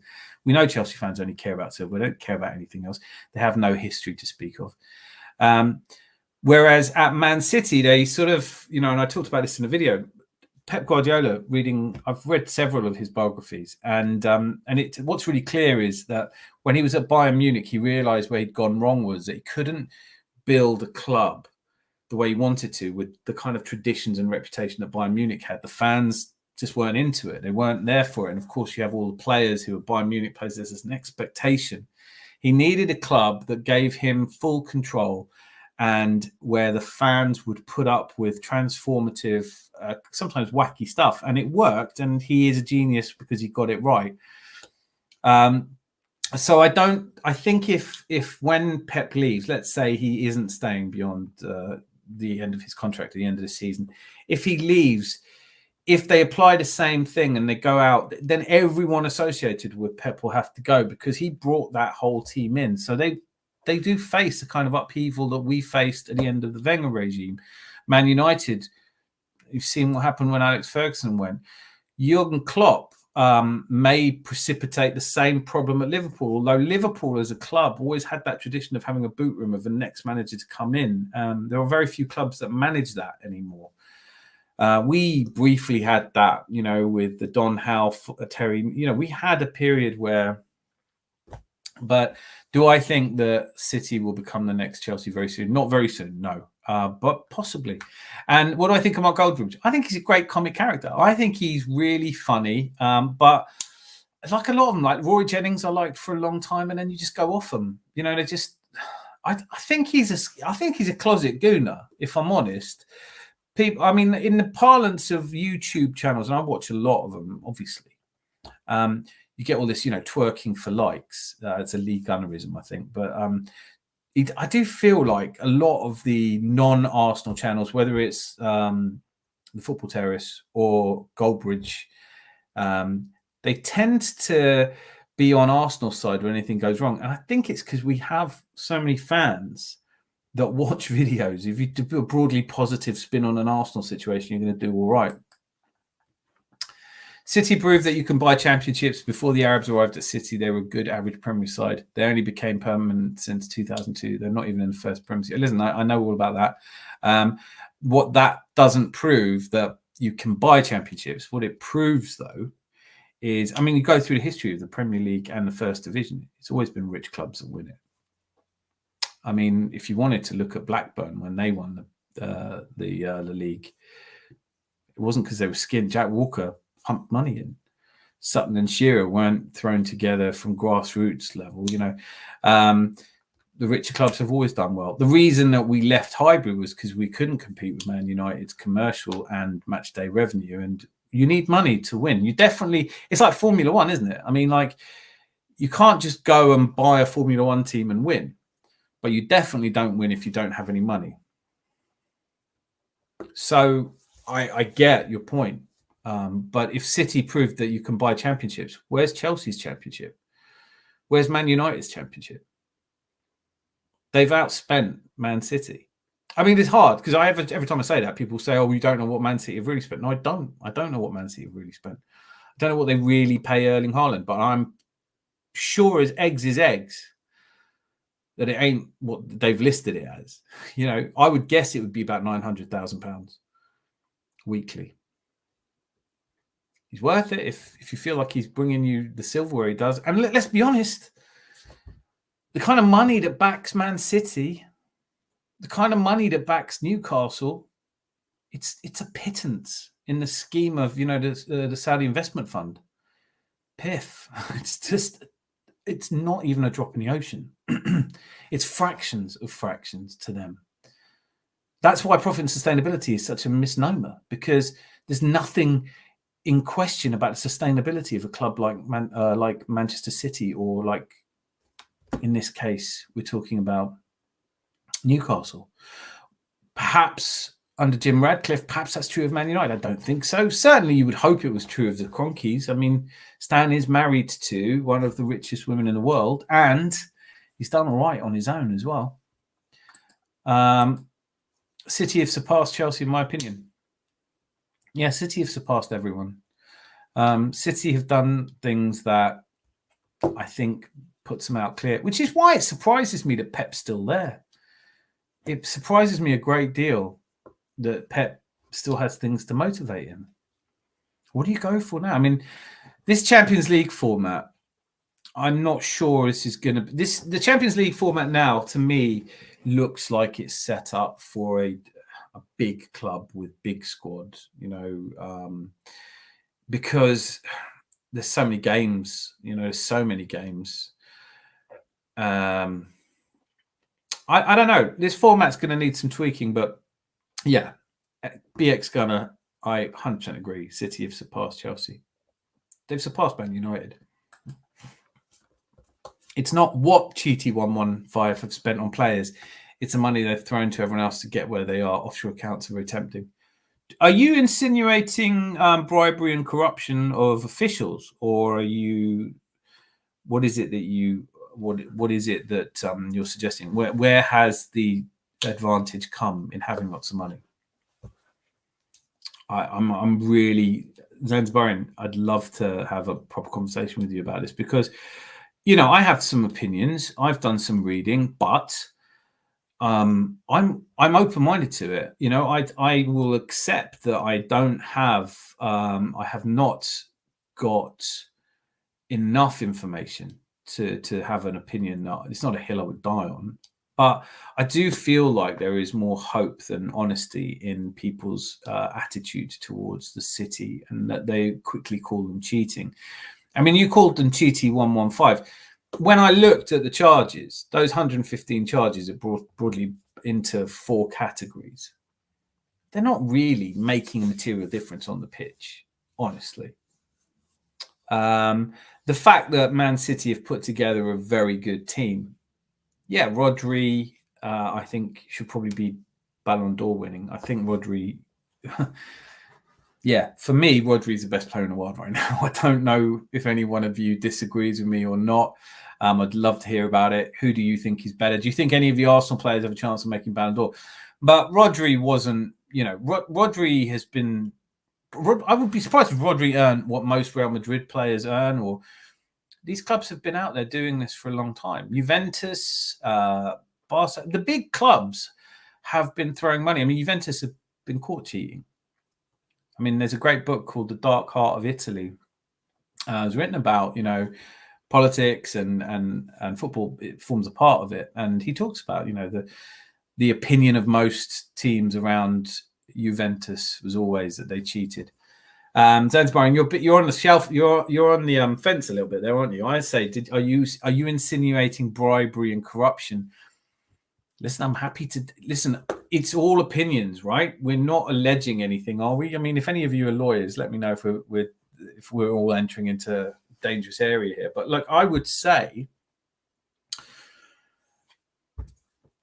we saw Martinelli get sent off for 2 yellow cards in one action.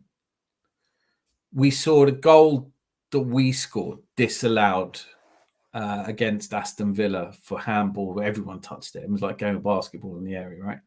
We saw the Newcastle goal stand. We saw Ivan Toney's offside goal allowed to stand because they forgot to check if the goal scorer was on or offside or not. We've had the Declan Rice sending off. We've had the Tomiyasu sending off against Palace. What have City had? What have City ever had? What is the one major thing that Man City have had to deal with? When has there been a decision? I mean, there's been decisions where you go, well, that would have been struck off if it was anyone else. Man City, I'm absolutely I've never thought that there was bribery of officials going on in this game. Never thought it. Never believed it. No sign of it. I don't feel I've changed my mind on that. But Zanzibaran, if that's what you're saying, I'm not going to be able to come out easily and say categorically there's evidence to say that it's not true. They'll most likely get a slap on the wrist and nothing major. Oops, sorry. Let's leave that out there. Yeah. Because, if you'd have to be looking at you'd have to look at worse punishment than they meted out to Everton. Surely. And yet, what does that mean? And the way that it's been done to Everton, it all had to be done in the same season so they get punished in the same season. This ain't going to happen this season. It's not going to happen this season. Man City are not going to get points deductions. And please don't let me be the only one, right? Am I the only one in here that would be a bit upset if we won the Premier League because of points deductions to Manchester City? If any Gunner is going to win the Ballon d'Or, then it should be Saliba. He's immense for us. Yeah, I agree. Would you put Saliba ahead of Rodri though? Because I don't think so. Did you see the VAR points that City got last season? Out of top 8 clubs, they're the only one that got plus points. 3. We were -1. Yeah. Yeah, no, I like I said, but even without the data, I've had this conversation in real life with Man City fans and gone, show me some occasion on which you were hard done to. Liverpool against Spurs last season, ridiculous sendings off. Ridiculous sendings off. Diego Jota, 2 yellow cards, never a sending off. Goal, perfectly good goal, ruled off just because somebody made a bit of an error. It wasn't listening in the VAR room. I mean, every team, Brighton against Tottenham, every team's had problems with VAR. Like Wolves, probably worse than anyone. I'm sure if you've got that league table, the VAR points, surely Wolves are the worst treated team. But Man City, I can't remember the last time we had all this with the Man United era, didn't we? Where everybody used to say Fergie time and used to talk about, how they never get decisions against, they win loads of penalties. There were so many more penalties. And in a sense, I remember, Man United did always get more penalties at Old Trafford because they spent more time in that box than not. So it was going to be the case. But I've never felt that there was bribery and corruption in the league. And unless City have done that, then I don't really think anything, the money they've spent, unless, God, I just realised what you might have been saying earlier, BX Gunner. Were you saying that City have outspent Chelsea? Because they haven't. I just suddenly thought that might be what you were saying. Rodri or Carvajal to win it? Yeah, Rodri for me all day long. Opta Stats have already said that City have the easiest last 10 games to play out of top clubs this season. God, you do like to throw in a conspiracy theory, don't you? Ultimately, does that matter? Does it matter if you get your easiest games at the end of the season? You've got to play everyone twice. We had all this with Tottenham fans last season going mad because they were, top of the table after 9 games. And you've played a ridiculous number of weak clubs. When you play the good teams, you're going to go tits up. Tottenham versus City last season match was suspicious as well. JP, thank you for that.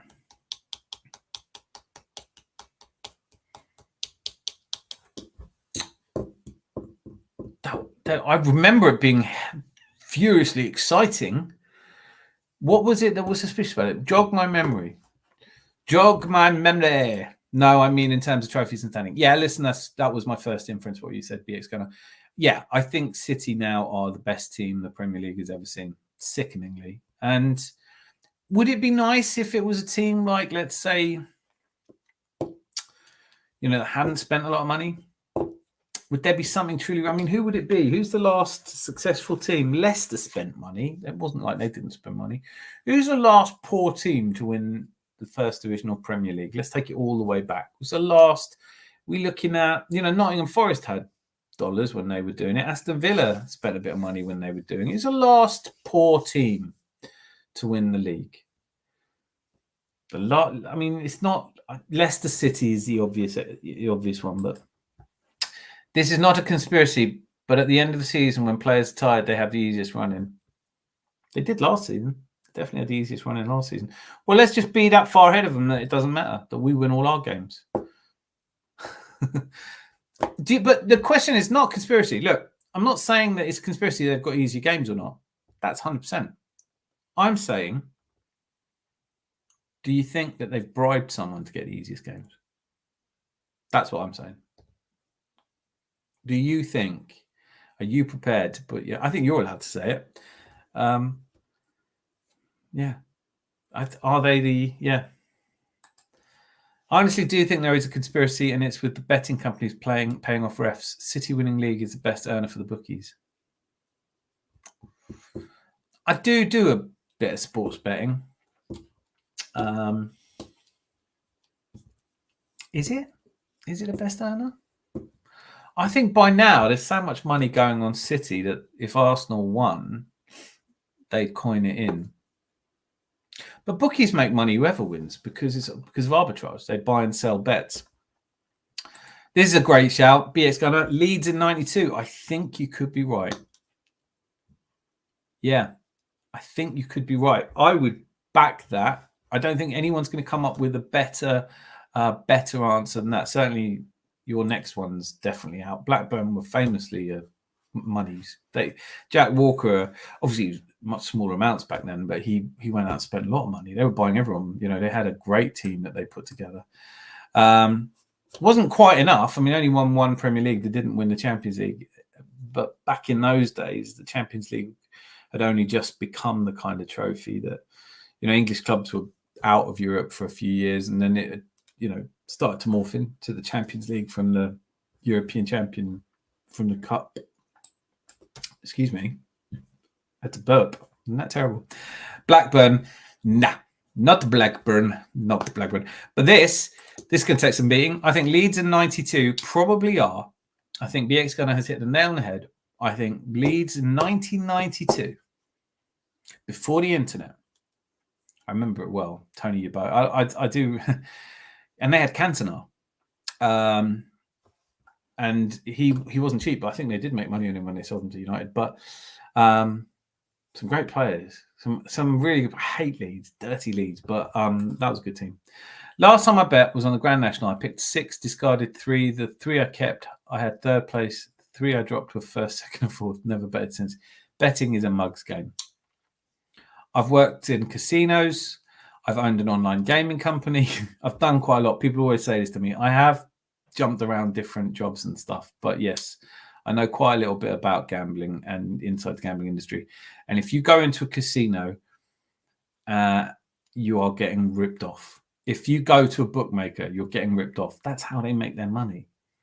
They're not interested in helping anyone win. Betting on horses is a fool's errand because you're never getting the odds you deserve. Anyway, that's ruined my chances of getting sponsorship from Bet365. William Hill. Absolutely, yes, they do. Oh, I'm sorry, I've lost the track now. Absolutely, yes, they do. Absolutely, yes, they do. Please elucidate. Absolutely, yes, they do. What? Because that's my fault. Because obviously I love it. We've got all these conversations going on. Any of you ever want to appear, show your faces, send me an email to dangunachannel@gmail.com. I would love to. I'd love to have you on. Is that right? Is that true? Richard Branson, I always thought he made his money. His first quids were made importing American vinyl, which was illegal to do. But I'm more than happy to. I don't know an awful lot about Tricky Dicky Branson. but I'm sure it's not. He's a, you know, like a lot of very wealthy people, he will have less ethical quandaries about the source of his money. But it's a horrible thing to say about a person I've never met. I'm sure he's a lovely person. But yeah, any one of you, we all know this anyway. Like, I remember flying into Las Vegas the very first time, and you fly in at night and it's illuminated just as you'd expect it to be in the middle of nowhere.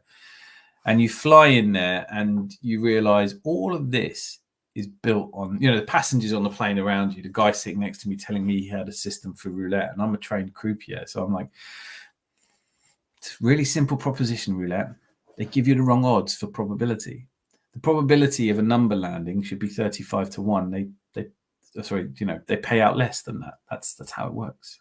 Zero is anyway, I'm not going to go too much into it. There is no system for roulette. Unless you have phonic devices and measure the tilt of the table, you're going to lose money in a casino. That's how they make so much money. That's why they give you away free drinks when you play poker. You get free drinks. You get free food and free drinks, and if you do okay, they put you up because there's money in it. It was him and his mate at uni. Yeah, no, there were two mates, weren't they, that founded Virgin Records, because he didn't know anything about music. So it wasn't him that found Mike Oldfield, that's for sure. I love the story of him offering him his Rolls Royce or Bentley in order to do this gig that kind of made Virgin. But yeah, no, you seem to know more about him than I do. Giving out telephone betting tips. Who does that? Who takes telephone betting tips? Yeah, Bruno Mars is. Yeah. I mean, that's the other thing, right? You know, like I remember I've seen some big stars at Vegas who paid next to nothing for. I mean, when we were doing the World Series of Poker in 2000, I want to say 6. Siegfried and Roy were at the Rio where the tournament takes place. Like, you could get tickets for $20. You know, the world's biggest. You know, this is before they got mauled by the Tigers. Celine Dion. I never saw him. So Jerry Seinfeld used to do $1 million show every night.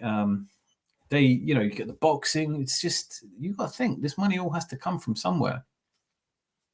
There's so much money in, people turning up and, just have a go on the, like people with some idea, roulette or blackjack. I mean, I know people who have professional blackjack players. Get a real job, man. It's so boring. And it's so boring to count cards and to do it so well that no one notices you doing it. You make like $40,000 a year, $50,000 a year, but you're working like ridiculous hours. Not worth it. These are big casinos, have no windows and no clocks, so people don't know how long they've been in there for. Now, your £10 wouldn't last very long. I've spent, I used to play poker for a living, so I've spent 5 days at one table. There are no clocks. There are no signs of time. You have no idea what's going on. I mean, obviously, you've got a watch on, and you know roughly what time of day it is, but it doesn't make any difference in Vegas. I mean, in Vegas, you don't want to be out during. When I was there, it was something like 46 degrees centigrade. At night. I remember when we first got to Vegas, it was near midnight when we got off the plane at 10 and got a cab to the Strip, and it was. I remember saying to the guy, "What is that? 32 degrees?" He said that above the mirror in his car in the cab. And he went, "That's the temperature." I was like, "How can it be 30 degrees at night? Like, the sun is on the other side of the planet. There's no sun." And he was, what basically happens is the asphalt soaks up this incredible amount of heat during the day and releases it at night. You never get a break.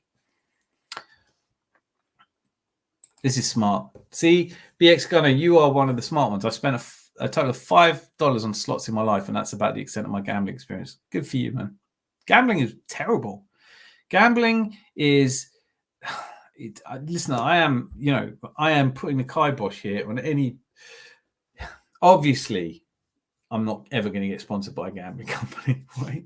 But I've owned one, and we bought a bingo site. We wanted to create a poker site. We had this idea for it, and in order to do that, you can either build one from scratch, which is expensive, or you can buy one that someone's selling. And the Cypriot company was selling Imperial Poker, I think it was called.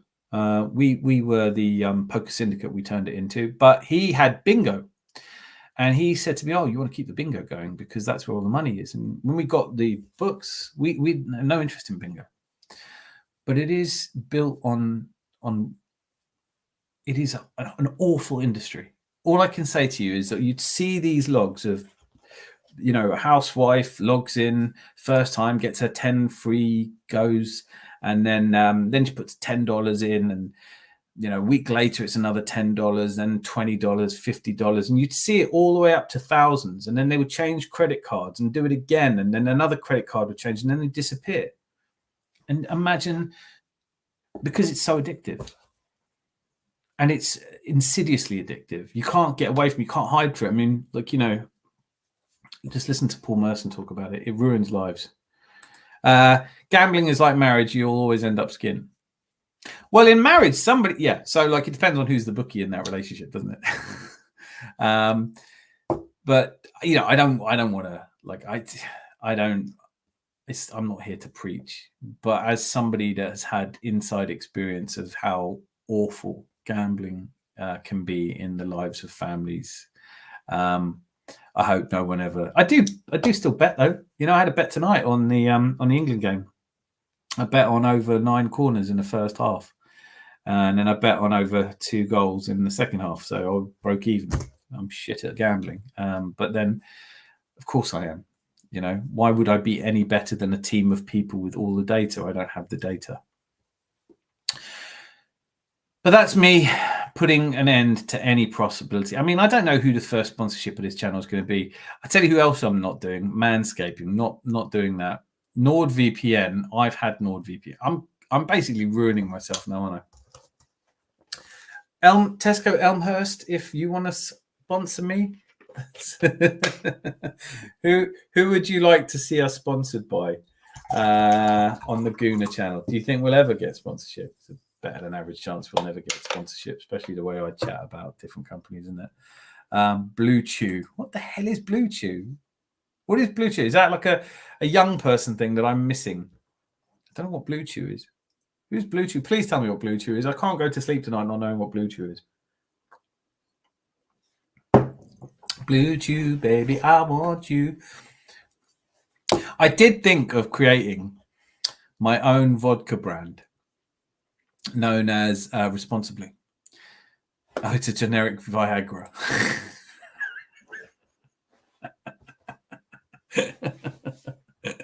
Yeah. Watch the Gooner channel. We'll keep you up all night. I like it. I mean, yeah, all right, that one. I'll take that one. That's not that. I mean, do people die doing that? I don't know. Are people out there overdosing on Blue Chew? Generic Viagra. Thank you so much. If you're gonna have this sausage fest, then maybe Durex would sponsor you. Yeah, this could be the face of Durex. Yeah.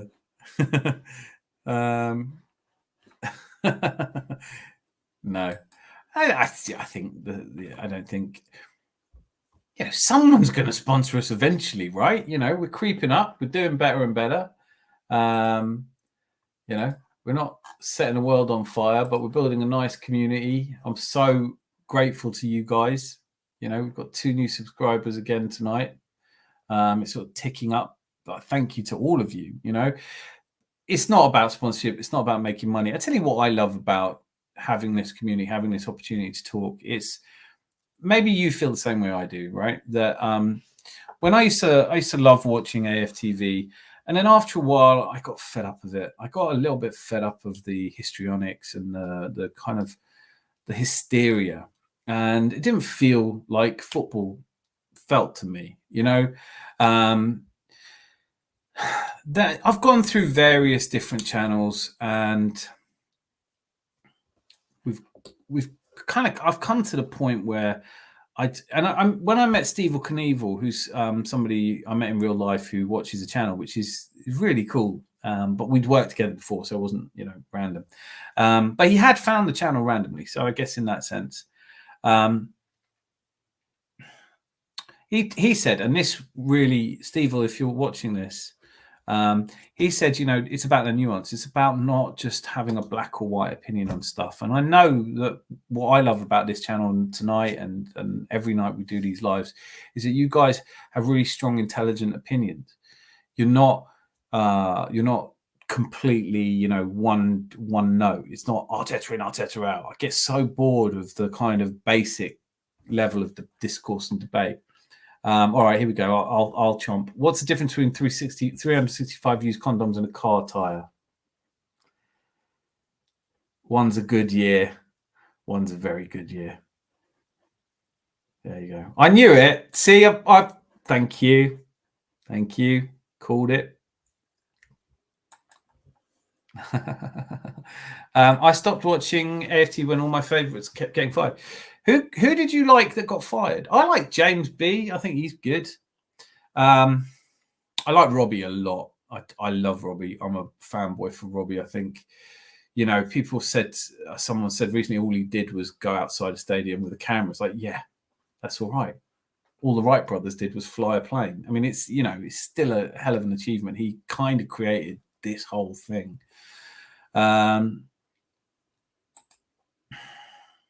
Bergkamp Wonderland was my first Arsenal fan channel experience. Still watch it regularly.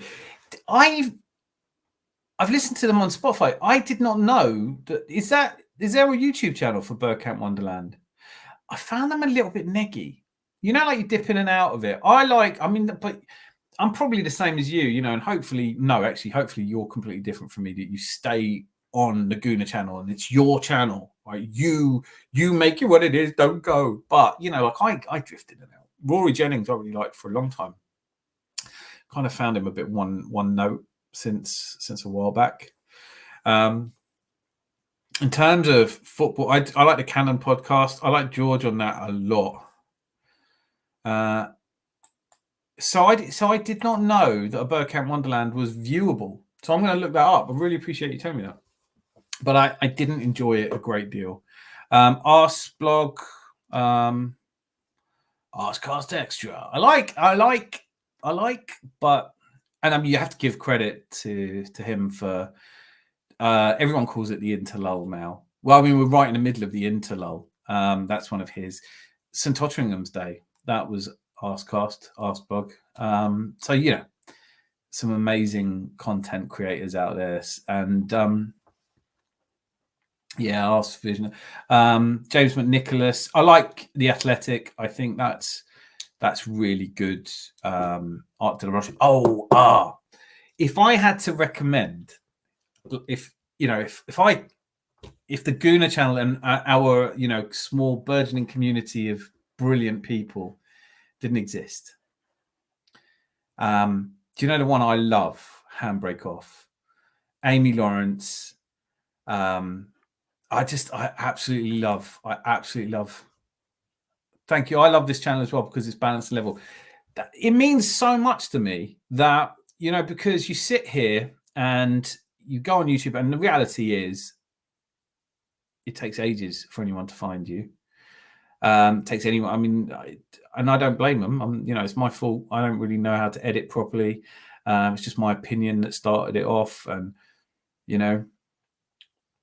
so when people say things like that, you just have, and you've all in different times said really kind things. It means a lot because this isn't about a person and an opinion. It's about creating a small community or growing community of people who basically feel the same. I want this to be a place where people enjoy themselves. Sometimes we need to vent when our team's not done well, but we don't have to be fuming. Sometimes we can gloat when we've done well, but we don't have to act like the world's going to change. There's people on here, a good number of us, that have been watching football a long time. and have our lives as well. Have real lives as well. Have families, have children, have people we love, have jobs, have things that happen in our lives. And this is always a diversion from it. It's always a distraction from it. And I love that football fans, like Arsenal fans, can celebrate the institution of Arsenal and be supporters, but talk about things that we can talk about for hours. We could talk for hours about who was better, Bergkamp or Henry. It's Bergkamp, by the way. We can. You're going to disagree with me. Please do it. Do it. I'm saying Bergkamp. Maybe even Ian Wright. I don't know. Depends what you want. But, we can talk for hours about who you'd play. Should Nwaneri play? I can read books by George Graham, Ray Parlour, Paul Davis, all day, every day. But yes, thank you so much for sharing in your WhatsApp groups. Thank you. And all of you that share and tell people about this. Do you ever watch YouTube channel Isilla Football? She's a Man United fan. Yes, the blonde one. I not much, but there is one that does it, and she's really good. Got a really good following. I saw a Tottenham fan earlier, Tobe Tapping. I do watch a lot. I love content. I don't necessarily. I like expressions. I'm on expressions. The minute Tottenham lose, I'm already on expressions. My missus is always laughing at me because she just finds him really funny. I'm fuming, and he's the funniest guy. Bergkamp, 100%. You are so right. Yes, yeah, it is her. Yeah, I'm pretty sure it's her. Still quite young though, but yeah, no, yeah, it's her. Really good content. She did a thing recently. I think if it's the same one I'm thinking of, was doing a thing about how she's scared of Arsenal. Now we had a good transfer window. It's always interesting. I like to watch other channels talk about Arsenal because you get kind of the reality is that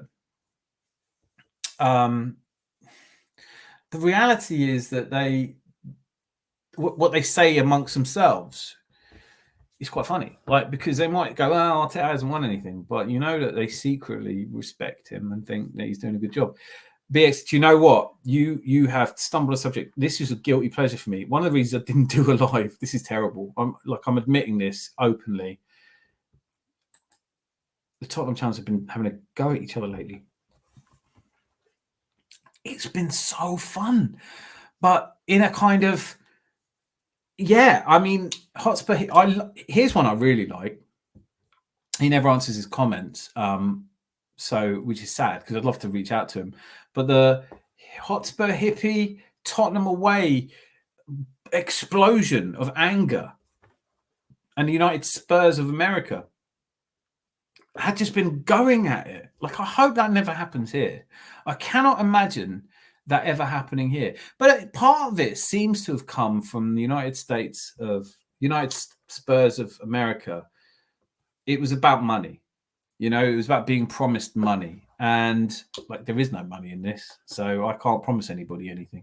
I was watching some Chelsea lads fuming about us getting Sterling. The honesty is, Minerals, who what I don't really get is that whole internet tough guy thing. If you're a football hooligan, be a football hooligan. Go and meet up with people and beat seven bells out of each other, but don't come on here giving it. I'll tell you what, I'm a man. That doesn't. No, right? People talking about getting threatened online. Threaten me all you want online. I don't mind being threatened online. You can threaten my life online. It's people threatening my life in the street that worry me. It doesn't happen. But all Minerals and guys like the Chelsea community, there has its fair share of people who are double up bastards, and this is what I think, and I'll sort it out with any of you. And it's like, no, you won't. You won't, you silly sods. It's been hilarious comedy. It started off hilarious comedy, and then it just became like, what actually happened here? What actually happened here? So I watched Jacob, I watched Stell, and I watched Hotspur Hippie, and they're all rambling. They're rambling for ages about how bad they all are. I mean, that's what being a Tottenham fan is, isn't it? I mean, you're not going to talk about football, are you? Jacob and Hippie. So we're watching the same stuff. So I watched Jacob talking about it, And he was saying that he'd been made promises by Stell, and Stell had called his son the R word, which I won't speculate on what that is. I think we know. I mean, like, calling somebody's children anything is just pathetic. It's pathetic. You don't do that. You never do that, right? By the way, there's a few people have wandered in here. Oh, Marco's here. Marco, where have you been? It's like, isn't it like 1 o'clock in the morning in Serbia? Marco's here, everybody. Say hi to Marco. Definitely about money. Yes, you're right. Marco, you've come in. We're now talking about the fan clash that Tottenham fans have run out of anything. I mean, they've run out of hate for the ENIC. The Tottenham away crew are very much like our league gunner. That's how I interpret it. I'm not au fait with this. Hotspur hippie. Perhaps I'm like the Arsenal equivalent of Hotspur hippie, but not quite as psychedelic. But I relate to him. I really like him. I think he talks a lot of sense, and he's like really calm man. And he's like, you know, I think he's my age. I think I look younger than him, but maybe with a bit anyway.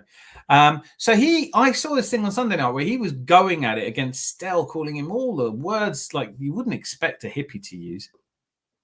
And then so I looked up Tottenham away, and Will. Is it Will that was saying, oh, let me rebut? Because what was interesting, what piqued my interest is that Hotspur Hippie was saying that they were buying subscribers. Now, don't get me wrong. I'm aware that it happens, but it's the stupidest thing you can do. You're always going to spend... You like, YouTube doesn't pay you per subscriber, right? YouTube does not pay you by subscriber. Like, you're better off... Like views, yeah. Like this channel's monetized, and if I get 1 million views on something, I will make some money. Not happening, not anytime soon. But so Hotspur Hippie accused Tottenham Away of buying fans, and then Will, who's apparently set up multiple channels from Tottenham Away, came out of retirement and started saying that's not what's happening. I can prove it, and I got bored watching that video. But I kind of believe Stell and Will a bit more, but who knows, right? Yeah, so I don't know. I mean, Will did seem credible, and Hotspur Hippie did say, I don't really know what I'm talking about, which is a lovely way to preface any attack you do. But then it does mean that you're a little less credible, I guess. Big up, Marco. Love it. Yes, it's 1 a.m. in Serbia. I know my time zones, man. Zanzibarian waves at Marco. Beautiful stuff. Yeah, we covered the Martin Ødegaard injury. I will quickly go through the latest news aggregator. Which news aggregator do you use? Is it always News Now? The latest is it looks like it's going to be 2 weeks, but there isn't any solid news yet. So it looks like he's out against Spurs. May touch wood. I mean, I still think there's a couple of medical opinions that were based on the kind of crutches, the kind of footwear that he was wearing as he climbed the stairs to a private jet.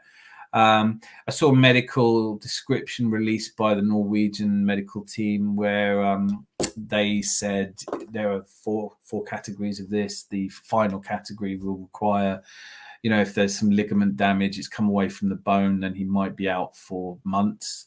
But the reality, I think, is that it looked worse than it was. The fact that he was walking, albeit on crutches, and they talked about the kind of crutches it was. I'll see if I can dig this out, because otherwise it's just me telling you. I'm saying really BX going to hope it isn't ligament damage. Let me see if I can find the medical opinion that's been going around. But the other thing that we talked about, that Nwaneri will not be playing, that they've already said that they're not going to be playing him. And we covered, you may have liked this, we covered the fact that Rabiot might be drafted in, because this transfer window just will not go away. It's just a never-ending transfer window where we're just constantly linked with players. Now we're being linked with players who are free agents. So I don't know. I mean, I don't know. But let's have a look at the big stories. See if I can find this any tangible update. So yeah, so this is probably the most read story around Martin Ødegaard. So and how many of you are on? Yeah, we need Rabiot ASAP. We needed him like 6 years ago. He does need to find a club. Can we sign free agents? Yes, we can. You can sign free agents. There's no transfer window on free agents. You can sign them anytime you want. Let's hope it's just 2 weeks and not months. 100% agree with you. I don't think it's a month's injury, but we have to be prepared for this, don't we? Shouldn't a Premier League side have backup already? So here we are. On the report on X, formerly Twitter, you have to say that. Apparently, there we go. You have to say X, formerly Twitter. Why don't they just call it Twitter again, right? Because and this guy, Dr. Rayapal Brawl, who I'm guessing is Norwegian because there's a J R-A-G, but it could be somewhere else. I don't know. But I've called him Rayapal Brawl. I don't know why I tried to do that. No. A doctor in physical therapy states that Odegaard is using a Lofstrand crutches, which apparently sounds like something you get in IKEA, which reduces the weight-bearing load on his ankle. Well, that's what crutches do, isn't it? I mean, are there crutches that don't do that? But a midfielder is not wearing protective boots in the image. However, he is not in normal footwear, which Brar suggests could be due to a possible swelling on his foot. I think we know his foot's a bit swollen. And that is this picture, which I will share with you, albeit it's going to take me a moment. We go. Dun, dun, dun, dun. Can you see that? So that is Martin Ødegaard, Wondergaard, climbing the steps of his private jet. There are but 3 steps. It's a good thing he's not in economy, isn't it? I mean, imagine that. B Gunner 81, can we sign free agents? Yes, we can. We need Rabiot ASAP. Do you mean that, Marco? We can sign. Yes, Marco saying we can sign free agents outside the transfer window. I agree, Rabiot. I think you're both just desperate because he does want money. He wants proper coin. We can sign him on a free. We sign him on a free, but as Marco has pointed out, on a free for 12.5 million signing on fee, which is why he's out of club. He's a bit greedy, but he has been told that he's not going to play for France until he sorts out. So he wasn't in the France squad for these meaningless. DJ Sweets, lovely to see you. Did I miss a tweet from you? I'm so sorry. See here. Oh, you just said, oh. I'm sure you said something earlier. Did I miss it? I'm so sorry if I missed it. It is but me, and I am simple, a simple man. I've gone all the way back. I can't find it. Maybe you deleted it or something. Can you do that? Don't do that. Oh, there you are. Rabiot. So you said we can sign on a free. Yes, you're absolutely right. And yeah, is that for the 12.5 million signing on fee? Yeah, there is no free lunch, is there? Rabiot for 12.5 million, but we are short. I mean, let's do this, right? Let's have a look at available free agents. Okay. De Gea, I think he's still a free agent. Because that's how desperate we're getting. We let Emil Smith-Rowe go. We let Fabio Vieira go. We let these players go, and then we're all scrambling around for Rabiot. Like I don't like Rabiot. I don't like Rabiot because he wouldn't play for us. Anthony Martial. BX we are very desperate right now. Are we this desperate? I mean, look, all right, I'll spend it. Okay. Yeah, that's for the fee. He's a bit greedy, though. I'll say. He signed for Fiorentina. Oh, did he? Has De Gea signed for Fiorentina? Oh, thank you, DJ Sweets. So let's can go through some of these players available on a free. Yeah, I'll share this screen. So I'll share this tab instead. There you go. I don't know how much of that you can see. You're being bombarded by adverts that I don't get any money for. So it's not down to me. It's just I'm on Transfermarkt, which everybody uses as a gospel source for the amount players, you know. But who we got? Yusuf Yeski. Sorry, don't know you. David Klaassen. It's got a Rafinha there, but it ain't Rafinha. We nearly signed. Did you see that? We nearly signed Rafinha. 12.5 million. Yeah, I don't want Rabiot beyond this season, lol. Yeah, no, I totally get that. But then the 12 million you ain't getting back. Sergio Ramos. I thought he'd gone somewhere. Am I losing my mind? Sergio Ramos, because I did the thing about who was free agents. Choupo-Moting. That can't be right. Is that right? Is Choupo-Moting? Oh, he's 35. But I mean, Cedric Suarez. Anyone for any? He's actually, I did not know Choupo. I'm a lapsed Bayern fan, as you can obviously tell. I haven't watched Bayern once under Vincent Kompany. Cedric Suarez is still available. Ivan Perisic, 35. I don't know. Like, there's no one here, is there? Maybe if I do like transfer market value, it's Adrian Rabiot or Anthony Martial. Anthony Martial. How desperate are we? Would you be tempted by Anthony Martial? Would you be tempted by Anthony Martial? No, of course you wouldn't. Of course you wouldn't. Don't be silly. I'm being silly. I am being silly. That's what I do. Like, I don't know why that shouldn't be news to you, should it? Anthony Martial, nah. After 12 million we spent on Jorginho over 2 seasons, I'd spent 12 on Rabiot easily. Yeah, that's fair. Yeah, that's fair. But I really like Jorginho, and I think he's been a good influence in the dressing room. And I'm not sure that's true of Rabiot. As a grown man, slightly embarrassed to admit how heartbroken I was when Smith Rowe left us. He should be here with us now, not at Fulham. No, you can't see it. I just did that. Just put my hand on my heart. DJ Sweets, you speak in the parlance of YouTube, in the nomenclature of YouTube channel content creators. Let me be the first to say that you are truly spitting facts. That is just like the thing, isn't it? Like, now you look at it and go, if Odegaard's injured for 2 months, wouldn't you kill to have, never mind your Rabiots, we want our Smith Rowe back. Kidnap him. Can't do it. Hell no to Martial. He'd give us an instant impact on the pitch and some stability. You what? Oh, Rabiot, but not Martial. No, that's true. Yeah. Please give me a breakdown. Free agents are shit. Maybe Rabiot, and just because we can be in a mess if Martin is out for months. I don't think Martin is out for months. And it's only this specific time, because if you look at it, we got hit by...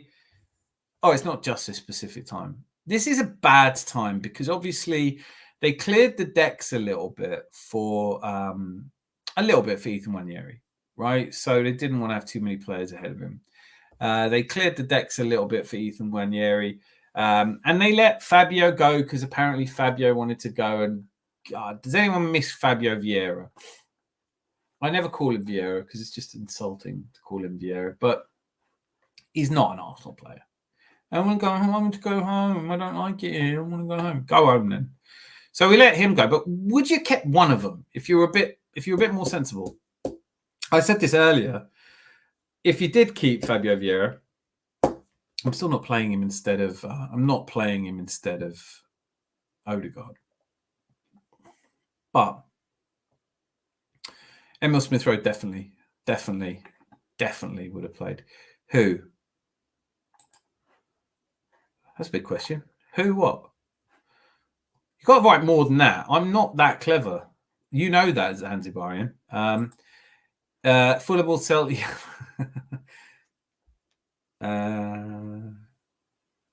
I don't think they will. I love him, but I don't think they will. Arteta loves loves himself a misfit. Seems like we're building a squad of comeback players.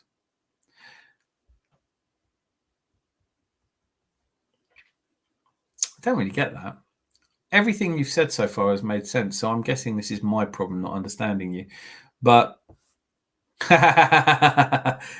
yeah, who is Fabio Vieira? yeah. Some Portuguese player, it's a bit like we've had players in the past. Every great side has players. The Invincible had players in there that you just think, wow, you're an Invincible? Obviously they weren't. They were in the squad, but I mean, Rabiot. Look, let's say Martin Ødegaard is injured for 2 months. Marino is probably out for about that. They reckon he's back for the next international break. But we have Jorginho, Declan Rice and Thomas Partey. We have Trossard, Kai Havertz can play in the midfield. We have Ethan Nwaneri. We have Mars Lewis Skelly. But we've gone from... We don't really have an 8. We will have, but we don't. And I think that's bad form if you're trying to win the league. We could derail quite quickly. I'm going to stay positive. I'm not saying we are going to derail. I'm saying we're definitely going to beat Spurs and we'll somehow get a win against Man City. But it'd be easier to do it with the midfield, wouldn't it? Odegaard, Sterling, Havertz. Oh, yeah, that's the point. I never think. Sterling is a great forward. I think he's great, can play down the middle, could play on either wing. He's not going to help us in the midfield, though. Can we see the team against Spuds? Shit. Please, any ideas? Yeah, we talked about this. Let's do it. Fuck it. I'll do it. I've started off anyway. David Raya in goal. We're all agreed on that. I'm just going to read a few more of the comments because they're stacking up. We're supposed to be in 4 competitions. We have 1 creative midfield. I hope Arteta's backup plan works out. Yeah, it's, you know what? Yeah, it's going to be on Arteta, Edu and Richard Garlick. You've got to look at it and go, did we need to get rid of Reece Nelson? And I mean, actually, no one's talking about Eddie and Reece Nelson, so they were going to go. But when Eddie and Reece Nelson go at the last day of the transfer window and you bring in 1 player, that doesn't seem like good cover. We don't have a youth team that you can just go and forage around in. But maybe they're thinking we only have to get to January. But then I'd hate to have to buy someone in January. Jesus might be okay for the Spuds game. Yeah, but it doesn't solve our midfield problem. After his whirlwind of injuries, I'm putting my hopes on the 3 other competitions. Yeah, I read it as competitions anyway. It's always funny. Like we talked about it earlier, you're not going to be happy for winning the League Cup. You're not going to be happy for winning the FA Cup. We'll catch banter off other teams for only winning the FA Cup. That's the truth. We have been kind of caught with our pants down at the moment. Wirtz would do the job right now. Yeah, he would. Yeah, he would. Oh, Musiala. Is there any chance of that?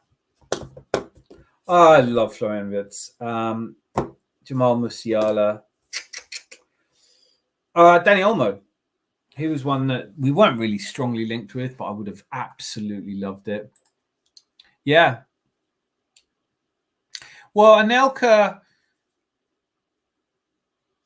Yeah, I mean, Anelka was okay. So Alex Manninger, to all of us who are a bit older, will remember that the run into the 98 season saw an injury to David Seaman, where we had and as an Austrian, of course, I remember Manninger came in and played the last 10 games and was instrumental in helping us win those games, and probably the best goalkeeper off the bench ever. So, yeah, and this is partly the problem, right? Because there's also the small case of Silva and Vieira in 2004-05 season, both injured. And for the North London derby, in came a little-known player who's much vaunted, Cesc Fabregas. Sometimes you throw these players in. I mean, look at Liverpool winning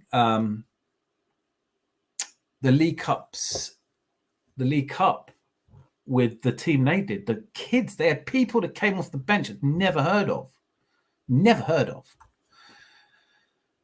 I think that's another thing, like they won the League Cup last season. Is anyone, Liverpool fans, glowing about it? No one seems happy. We have to be a bit honest with ourselves and say that the League Cup is not going to be the cup that does it. But Jesus has played in that full striker position, so he could be replacing the skipper. Yeah, he could. Yeah, absolutely. I think Trossard's a better bet there.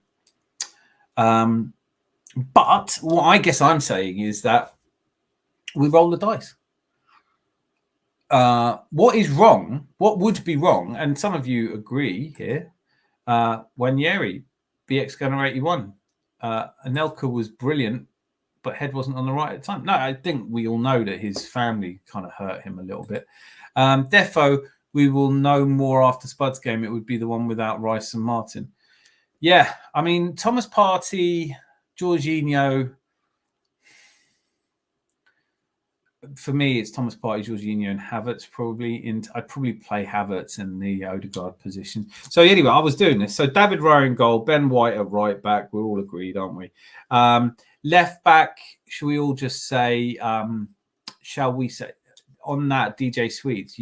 If you've read David Dean's autobiography, it goes into that some detail. He had a decent career. He did the full Anelka. The Raheem Sterling's done the full Anelka. I love that. But back to North London's lineup. Arteta's asked me to put together the starting 11, and I need you guys to help me. Raya in goal. I think that's fair. I mean, Neto, no. Ben White, Benny Blanco, Ben Tan at right back. Left back, Zinchenko. I think we all agree on that, don't we? He said controversially. No, like you all hate Zinchenko. I can actually feel it, but you shouldn't. When we won the league with Manninger in goal, he didn't play enough games for a medal. No, he did. He did play enough. I'm totally not having that. I know he played. Didn't he play 10 games? Don't you have to play? David Platt got a medal that year. Manninger definitely got a medal. I'm having a look at this. I will be so grateful to you for pointing this out, because I always just assumed he got a medal.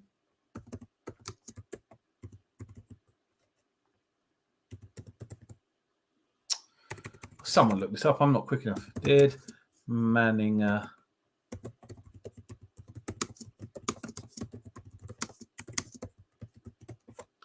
all right, let's have a look.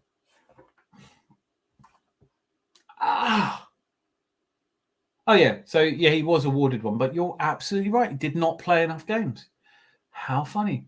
Although he did not play the required number of games to receive a league winner's medal, Alex was rightly awarded one. Do you know what? You can think you know something and you don't know shit. And that's me a lot of the time. But the FA backed down when it was pointed out he hadn't conceded a goal, or maybe one, so they gave him one. Thank you for that, Zanzibarian. You are a font of knowledge, man. Like, you really are. I don't know what I do without you, because you so often come up with these facts. Partey completed 90 minutes for Ghana without injury, which is great news. Yay! And then he tripped off the steps of the plane and broke his leg in 500 places. Raya, Timber, Gabriel Saliba, White, Partey, Havertz, Trossard, Sterling, Jesus, Saka. Go on, BX Gunner. Do my job for me. Timber. Everybody's saying Timber at left back. Everybody's saying Timber at left back. Yep. Don't know why. You're all right. I love Zinchenko, but yeah, even though I'm not playing him. Not against Spurs, although if we're going to be a bit... no, not against Spurs. What about Zinni in that? What about... Okay, I'm going to throw the cat amongst the pigeons. And by the way... Yeah, but by the way, this quote here, this comment, Zanzibarian, Arsenal pub quiz master. Yes. Yes. I mean, we all know a lot about Arsenal, but Zanzibarian, you're definitely making the team. The Guna Channel pub quiz team. He got one. Did he even get a medal? No, he did get one. He did get one. He did get a medal. But they backed down because he conceded very few goals. So Raya, White, Timber, Saliba, and Gabriel. Right?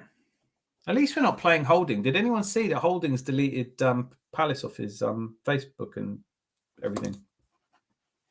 These are not useless facts, Zanzibarian. These are deeply important. Thomas Partey in that anchor man role. Saka on the right. What are we saying? Martinelli on the left, just to expose their flanks. I'm saying Martinelli on the left. We've got subs that can come on.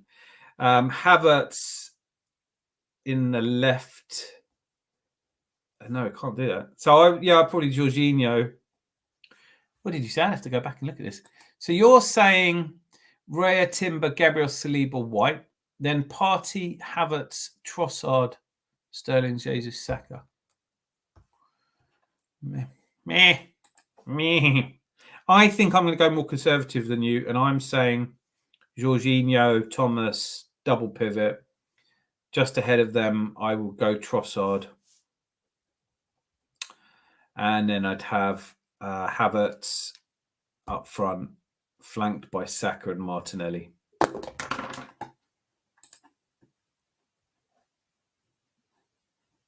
Yeah. Do you know what? Zanzibarian, I'm 50 and I've been here for 2.5 hours and I need a pee and a tea. Do what we ought to go and have the... It's all right for some of you. You've just turned up, innit? So grateful to all of you for being here, by the way. Got to be up at 6 a.m, guys. Big love to you all. DJ Sweets, absolutely big love to you, man. Sleep well yourself. And it's horrible getting up at 6 o'clock in the morning. You have my sympathy. So, have I done this right? Raya, White, Timber. Although, you know what? Zinni might come in. Let's be honest. Gab, Sab, Salib, Partey, Jorginho, Martinelli, Saka, Jesus. Oh, look, everyone's saying lots of love. Big up, DJ.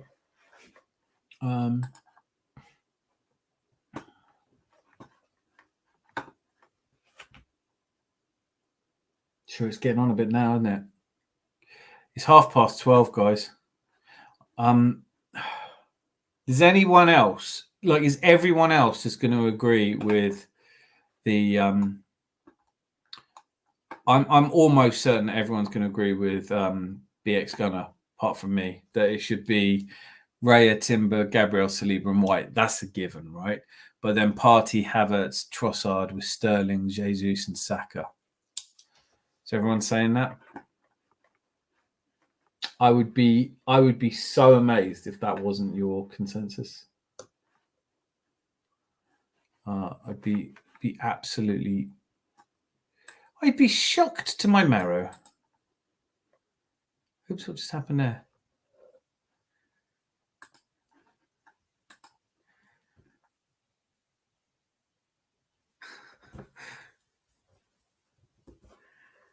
Big up, DJ. Take care, DJ. 7:30 my time and I'm boiling corn. What's 7? Where are you? Boiling corn. 7:30. Oh yeah. So you're like in the East Coast then. Are you in the East Coast? Okay, wrong. Or are you 7 hours ahead? Where's 7 hours ahead put you? 7 hours ahead? No, just tell me. I can't. I'm not doing the maths. Or do you call it doing the math? 7:30 p.m. would put you straight in the heart of... There you go. North Carolina. Love it. North Carolina. You get good weather though, don't you? What's the East Coast? Yeah. Never been to Carolina. Never even driven through it. What's the best thing about North Carolina? Apart from obviously your friends and family, I'm sure they're lovely. But what's the visit North Carolina? What what brings people to North Carolina?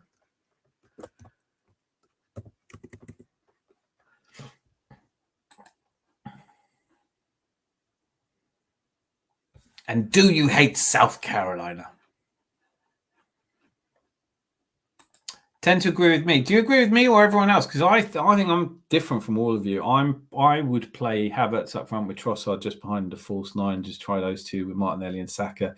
Really, I'm expecting us to try and absorb as much pressure as possible and hit them on the break. And I think Martinelli could rinse them. That high line. You know, I mean, Newcastle were able to beat them. It's the home of NASCAR. Really big into NASCAR. Isn't NASCAR the one where they just drive round and round for ages? But is it considered, you know, when you say below the Mason-Dixon line, is it south? Is it considered the south? Because that is one regret. So one regret I've always had. What's happened is we've discovered that, we've all agreed that I'm right and that we should play Raya, White, Timber, Saliba, and Gabriel. That's a given. We all agreed on that.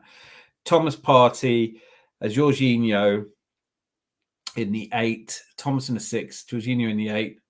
And then I was going to play Trossard, but with Kai Havertz up front and Martinelli and Saka on either side. And I was just saying that this is going to be perfect because we're going to absorb pressure with our back 5, Thomas Partey and Jorginho, and we keep the ball moving nicely and wait for those break moments. And if something goes wrong, Jorginho's not at it, then we can bring on Zinchenko to play in a more creative way in the midfield. Prediction, Marco, if your life depended on it, is that your prediction? 4-1 or 5-1? And no. I'll take a 2-1.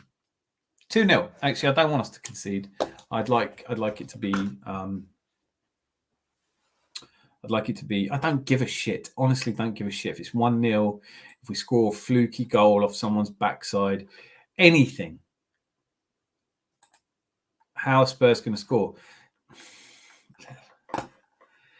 I love it, but there's a point even where, though I am completely without any superstitious tendencies at all, there is still a point at which I go, don't tempt fate. And 1-0 to the Arsenal, 1-0 to the Arsenal. I started off just normal and I had to try and be a bit operatic.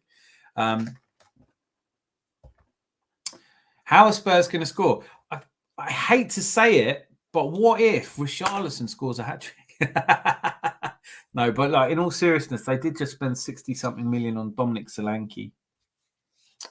Whenever Tottenham buy someone for stupid money, there was this big hype, Maddison is the greatest thing ever, can't play more than 70 minutes. Will be too much space when we score the first goal, and then second, we'll have too much space in the second half. Yeah, you know what? Do we need... I tell you what, also, if anyone watches Lee Gunner, and I don't think many of us do, but when you watch Lee Gunner, he's gone right in on Declan Rice, said he hasn't been good since last year. And I find that a bit hard. I mean, we're going to miss him. But I do think we can get by without Declan Rice, at least for a game or two. He will at least be back for the City game. But Odegaard is a problem. Just because we don't have any backup for him. We're supposed to have backup in every position. That game cannot be 1-0. I'd be happy with 1-0. It would wind them up if it was 1-0. Their problems are they're just not scoring goals. Lee Bummer. Heard it before. Right. I'm going to wrap it up there, guys, because I'm going to leave you wanting more. And we're back on Thursday night at 10 o'clock GMT. So that'll be 5 o'clock in the afternoon for you, BX. I'm going to do a bit of digging around North Carolina. Do you guys hate South Carolina? Is there a rivalry? Who's the American football team? Is it must have an American football team in North Carolina? I'm interested. Let me know.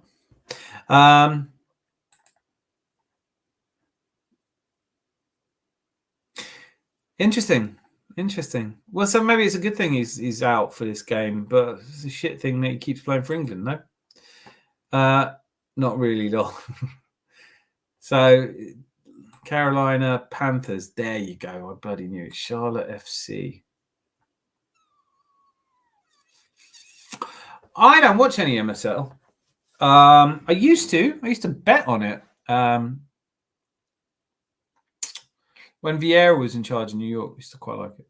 But anyway, look, I digress, and I could talk to you guys all night. Join me, MLS. Yeah, join me on Thursday night, 10 o'clock GMT. Marco, that's 11 for you. BX Gunner, that's 5:30 in the afternoon for you. That's doable, even if you have to get up early, right? LA Galaxy, yeah.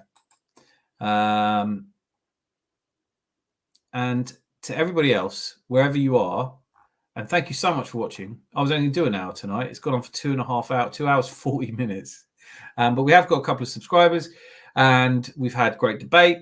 And do you know what? In the world of football, which can be really irritating, on a day where it's just injury and watching for some young man's ankle and trying to get medical opinion and being pissed off that Rabiot was mentioned and the PGMOL panel of incident and all of this shit, all of that shit, you guys have thoroughly cheered me up.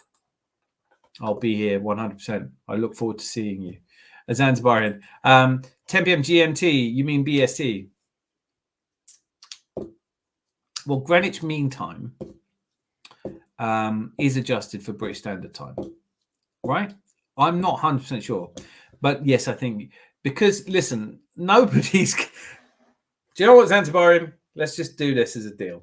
If you say something, I'm just going to go, yeah, I agree with you, because you are typically right. So, yes, I probably meant BST. But whatever it is, check on Google. It's the time it is in the UK when it's 10 o'clock. We are in summertime. See what I mean? You know your shit.